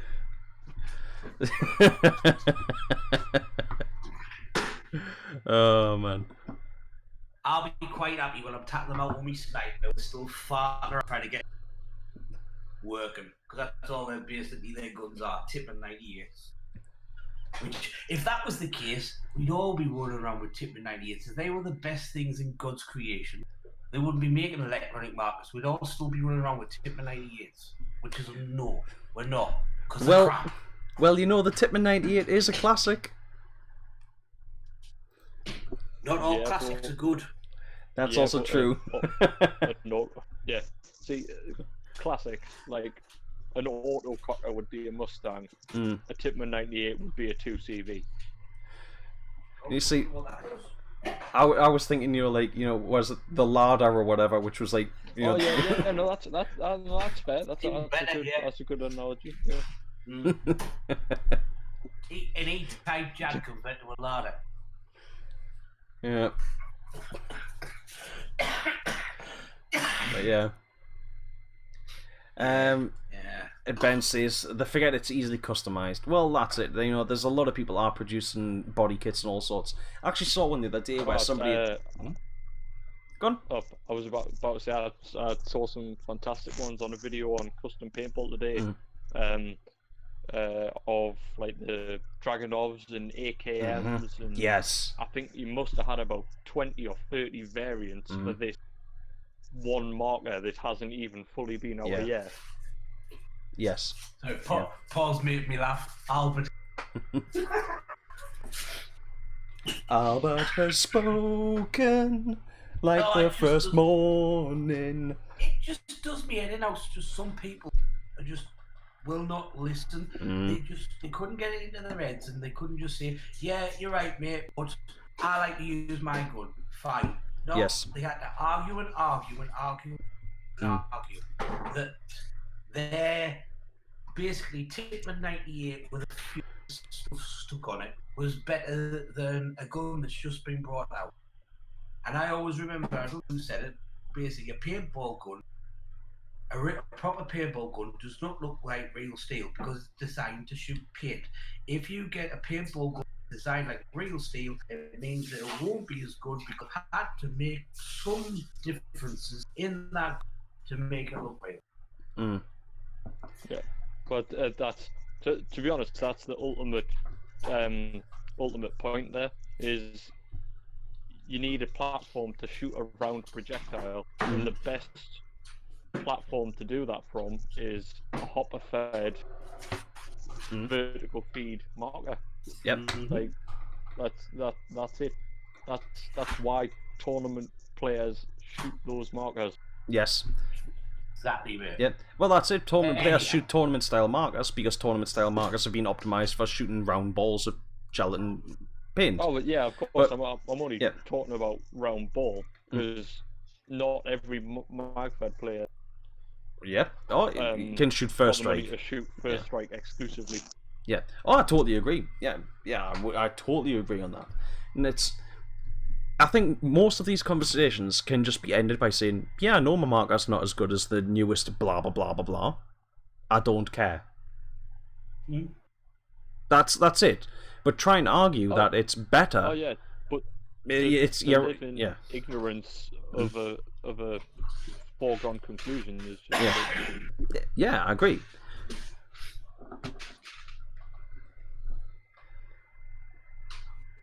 Ben has said, for Albert's mug, he needs an anime style of his face and says, "Whoop-de-doo, who cares?" Yes. Do we have any anime artists in the chat? Yes, that needs to be done. Still need to get around to doing some sort of logo. Yes. Has anybody seen any?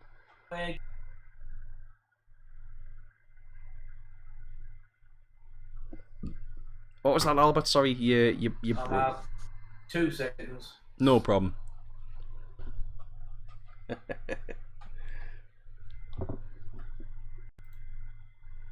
you hear me now? Hear me now. Yeah. Mr. Lover. Has any of you seen any new gear that is coming out for the World Cup? Because normally about now, there's a lot of new stuff going around about new gear because it's always brought out World Cup. I think it's been very quiet. Yes, I have. Now, this could be a sort of a prank, or it could be legit. I'm going to try and see if I can get it over onto my share screen, and I'll show you. Right. I did share this on my... 300 cal, is it? What was that, sorry? It's not the 300 cal. No, it's not the 300 cal. I did share this the other day, and I'm not sure. It could be a prank. It could have been a one-off as well. But it's definitely better than the HK thing. Oh, no. Right. The HK pods again. It's not the HK pods. It's not the HK dildo. No, it's not that. Right. Not the knob pods. No, not the knob pods. Right, that's over onto the share screen. I'm just looking at the picture of that laser and you've been doing, Chan. That looks really nice. And I'm guessing it's an old. Is it an old auto copper body you're using? Yes. Yeah. Yeah. Right. Old pre-2K right feed. Yeah. Right. Yeah, because I was going to say, Chan, have you seen the one I shared yesterday? The Fight Club cocker body. Yes. Yeah, I mean, that is really pretty to me, and I'm hoping that you're going to be able to start and produce some stuff like that soon. But hopefully, it's just a case of drawing up the artwork for it. Yeah, I'm gonna actually have to dig out some stuff just so I can get you to do this on, like, engrave it. Right then. So if I go over onto the share screen here and bring this up, that is not a normal length pod. Oh, you're on about the what Simon put. Yeah. Inception design. Yeah. Black Mamba pods. Yeah. Is that legit? What would be the point of that though? I always but you normally. You play until your hop is empty, then you have literally the right amount in your pod to fill the hopper up. You don't then you can just chuck your hopper down. You don't have to try and close it back down, put it back behind you because you're going to have to pull it out again to. No, but that's the thing, right? That is going to fill your. That's going to mostly fill your hopper, right? But then, guys, yeah, I think there's people saying the stream's down. Oh Yeah. shit. Bugger. What am I? What's going on? Ah, damn it. No, it's just lagging. Working now. Yeah. No, it's actually. Hang on. It is saying street. It's saying I'm. I don't know what's going on because it says I'm still streaming on OBS, and it says that I'm still streaming. No, it's now saying I'm live again on YouTube. So I don't know. I think it must have just lagged out, like Ben says there. When I've actually brought stuff up on the share screen, it's lagged out. I don't know what's going on. Yeah, so as I was going to say there, you know, you use most of what's in that hopper to fill, most of what's in that pod to fill your hopper, but then you're going to leave it up on top for that few extra seconds longer while you're raining paint downfield, and then you can drop it. So you know you've already got your pod up there while you're reloading, and you've got your gun up in the shooting position. The alternative is, as Ben has said, it could be for players that are using the bigger hoppers, because I mean you've got stuff like it's the newer version of the rotor, is it the R2, where it's actually you can pop it up and extend the top of it, so it'll take a handful more balls. That'll take 200 rounds. Yeah, it doesn't take not that many. But you know, sure an R2 with the thing popped up will take 200 rounds. Is it not a bit more? Oh no, yeah, it probably is about 200 rounds. But even then, up the same as putting a high cap shell on an old rotor. Yeah, I think it's a pity. You see, even if it isn't, I love it. Yeah, I think that's great either way. Right, so let's go back over onto the main screen. But yeah, I love that. I think it's great. It's been really quiet, apart from HK doing some new boots. Yeah. Which are just rebranded Under Armour boots. Actually, I've got one I could talk about with you right quick. Do you all know who Novrich is? Yeah, the Airsofter. Yes, Novrich the Airsofter. Yeah. Well, there was a video just popped up on my feed today from him. Now I'm not sure if it was posted by his YouTube channel, his Facebook page, or if it was somebody else's Facebook page. But I sat and watched nearly the entire video. It was about 25 minutes long, and Novrich actually doing an airsoft versus paintball video, where he had a guy in who there was the three of them, they're all obviously airsofters.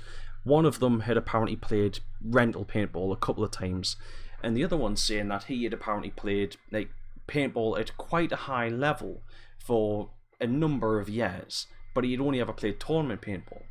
But then there were, I mean, it was interesting talking about watching them talk about paintball.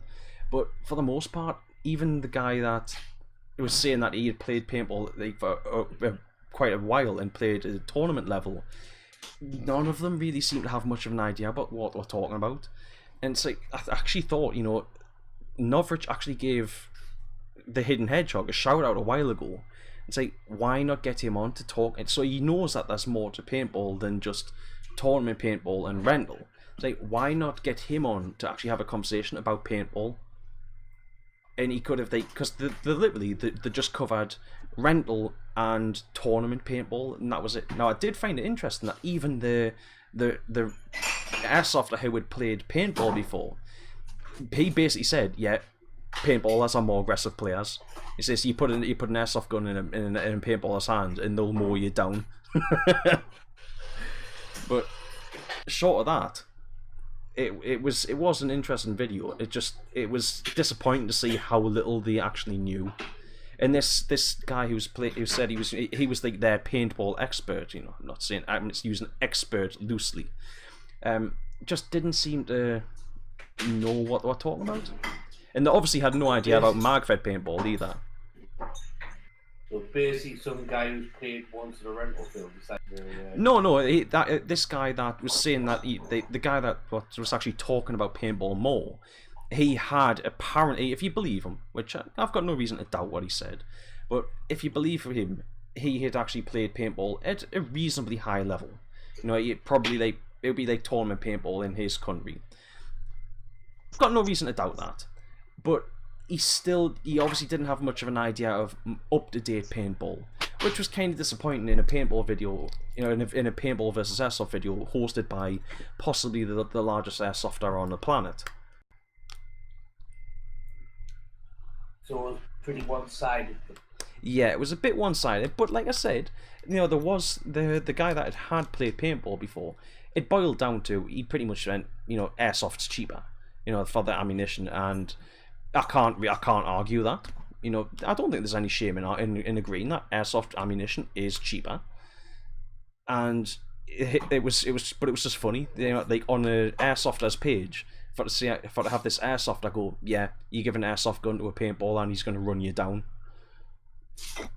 That it did kind of make us laugh a little bit.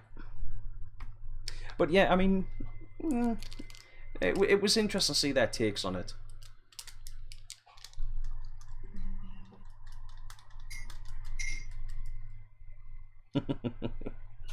So yeah, anyway, I just thought I would touch on that really quick. Too much like Magfed. Well, you know what it is? I've got no problem with Magfed. If people want to get off on going and run around dressed up like soldiers and playing like that, power to them. If they want to just run around wearing jeans and a t-shirt while using something that looks like a reasonable approximation of a real gun, power to them. If somebody wants to run around playing pump, if they want to play with a tournament gun, whatever, hey, as long as you're having fun, I don't care. As long as they're playing paintball, I'm happy, because it keeps people going to sites, keeps sites open, keeps people in business, and means that I can go and try and shoot people as well. But yes, well, I agree with you 100%. But what I don't like is how we have some of them ramming it down your neck that theirs is the best form. It's the only way it should be played. You should be all playing like this. Yeah. Each to their own. If we all did the same thing on this planet, what a boring place would it be? Well, yeah, I mean, I totally agree. That's what I don't like, is when you get just a certain few, but for an example, I put up a post a few months ago, and it was a speedballer and a tournament style player and a Magfed guy, both behind the same bunker, and someone had put, we're all, was it brothers from another mother? Yeah, we all play the same game. Blah, blah, blah. And the first post from a person, I'll not mention his name, but it was the same person that Chan had problems with on last night, put up, yeah, but Magfed's better. I was like, oh, go away. That's what... I've played Magfed and I thoroughly enjoyed it. I went to District 23, hired the gear, because I didn't see the point of going out and buying a Magfed gun. Yeah. I play on a budget, and I get the gun for me that one, it costs me less paint. Yes. Two, I can go to any event that I want to, and I can compete with that gun. Yeah. I would love to be able to have a tourney gun to play on a tourney field, a Magfed gun to play on a Magfed gun, a woods ball gun to play in the woods. I can't. Yeah. So I have one gun that I can play whatever I like. Yes. And what knocks the hell out of me is when you have, like I say, people come up to you and you go, oh yeah, but your style of paintball is inferior. You should be playing this. Yeah. Not just Magfed, you get tournament doing it as well. Not so much. It seems to be more that, like, for want of a better word, militant side is Magfed. They sit there like they're a proper extremist little bunch that, you know, it's our way or nothing. And it's like, no, I just want to play paintball. Doesn't matter if it's a magazine or if it's a hopper.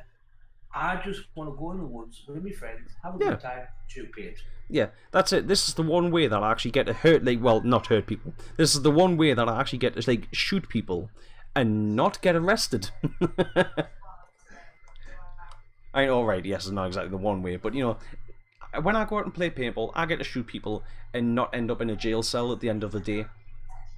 That's a win-win in my book. Yeah. Yeah. I am at some point. I will have myself. I don't know. Yeah. You know, just to say that I've actually played it. Yeah. It's there's a lad just went on here, James Chan. I run an own paintball/airsoft site. It's ridiculous how airsoft and paintball hate each other. It's exactly what you're saying. You're playing the same sport, shooting each other with toy guns. Yeah. Exactly, mate. Yeah. You know what it is? It's like, I know I'm biased because I am a paintballer at heart. I've played airsoft once, and that has shaped my opinions on it a fair amount, but I'm prepared to give it another chance. But I've never played it. I'll do one and try. Well, all of you say is that, you know, when you're a couple of meters away from somebody, you have the drop on them, and you've seen them cheat numerous times through the day, and you start hosing them down with BBs, and they just turn and look at you, shoot you, and then turn and carry on playing. That was enough to inform my opinion of airsoft. If that had happened at paintball, that player, I don't think he would have been in any mood for it. Have just turned around, looked at us calmly, shot us, and then carried on playing. Yeah, but so anyway, I know, like I said, I know I'm biased, but it really does seem as if the vast majority of hatred between the two is from airsofters directed at paintballers. And I know that paintballers aren't innocent, but if you go on and you look, if you go on to the average airsoft bit, or the average paintball page, and type in airsoft, you'll find people having a bit of a taking the mick a little bit, and it generally stops at gentle ribbon. You know, it'll be like calling it names. The stereotypical one is that, you know, people give it airsoft's gay, stuff like that. It's immature, it's stupid, but ultimately that's the end of it. But there is pure paintball is basically paintball is immature. Yeah, that's it. But when, like, I mean, I'm on a we run around in a field shooting each other. We're just playing cowboys. Yeah, that's exactly it. But it's like you go on some airsoft pages, and there is pure hatred of paintballers on there, and it's like, why? You know, like, alright, I get it. It's not what you like, but it's like, why do you hate it so much? Because airsoft's better. Like, but why? Like, I don't understand why one side has so much hatred. Sorry, Christian message just made me laugh, and if I laugh, I'll just say, yeah, I'm not allowed to play airsoft. I've got too big a balls. Yeah. Well, I mean, I work with an airsofter, and we will share stories, because ultimately we're stories when we go and play. If you exclude the fact of he plays airsoft and I play paintball, our stories could sound like we're playing on the same day. Exactly, it's the same. Yeah, it's the same and game. I mean the only thing is different, the ammo. Well, that's something. I had him howling the other day because I work in a factory where we make stuff like that sometimes goes on tanks, and it does other stuff. But I was upstairs and I found these massive ball bearings. You know, they're ball bearings like nearly the size of like a ping pong ball. And I just shouts downstairs and say, "Yeah, Craig, I didn't know the boss plays airsoft." He went, "What?" I went, "Yeah, I didn't know the boss played airsoft." He went, "What are you on about?" I went, "I've just found one of those new Novrich's BBs up here," and held up that giant ball bearing, and he just burst out laughing. Because Novrich recently decided that he wanted to try and bring out a ball bearing that's a BB that's, you know, a lot bigger than the standard that they've been using for years. I remember you and Colin on about it. But yeah, it was yeah. This is it. Like I said, I mean, it basically is just the same game, just with different balls. It's a bit silly that there's as much hatred between the two communities, when it's just the same bloody game with different stuff. But yeah. Christian says, you just have to look at the paintball community. We're already divided. There is so much them and us. I totally agree, Christian. And I don't want that to be the case. I want us all to... And I know that there should be rivalry. You know, there should be, like, rivalry between teams. And there should be, you know, maybe it's a little bit of rivalry between... between, like, say, pump guys and semi guys and Tony guys. Because they might spit the dummies out and get their captain to tell you to stop taking the piss because they can't take it. Yes. But this is it. I mean... You know, 1, 2, 3, bread. Yeah, them as well. 1, 2, 3, bread. Oh God. But I wasn't thinking of that. Yeah. But there should be there's nothing wrong with having little rivalries between teams and stuff like that. But when it turns to actual hatred.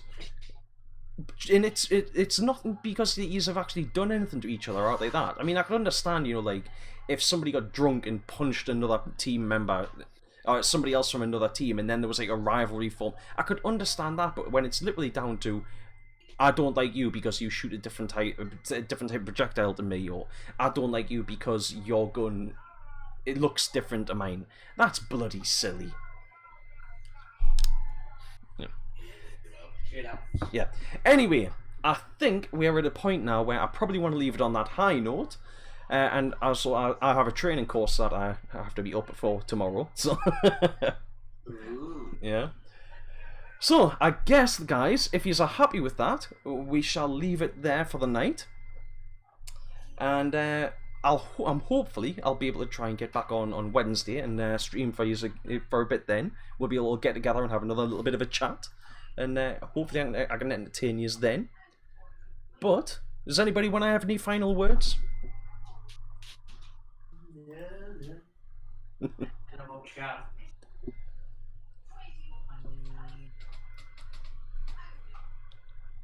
I think Chan might have fallen asleep. The silent Bob has returned. I am giggling. Yeah. Right, come on then, guys. Before we go then, would you like to give yourselves a quick shout out? We'll go to... Jeff. Yeah. We'll go to Jeff first then. Jeff, would you like to give yourself a shout out and where people can find you if they're interested to? Alright, Chan from Northern Custom Works.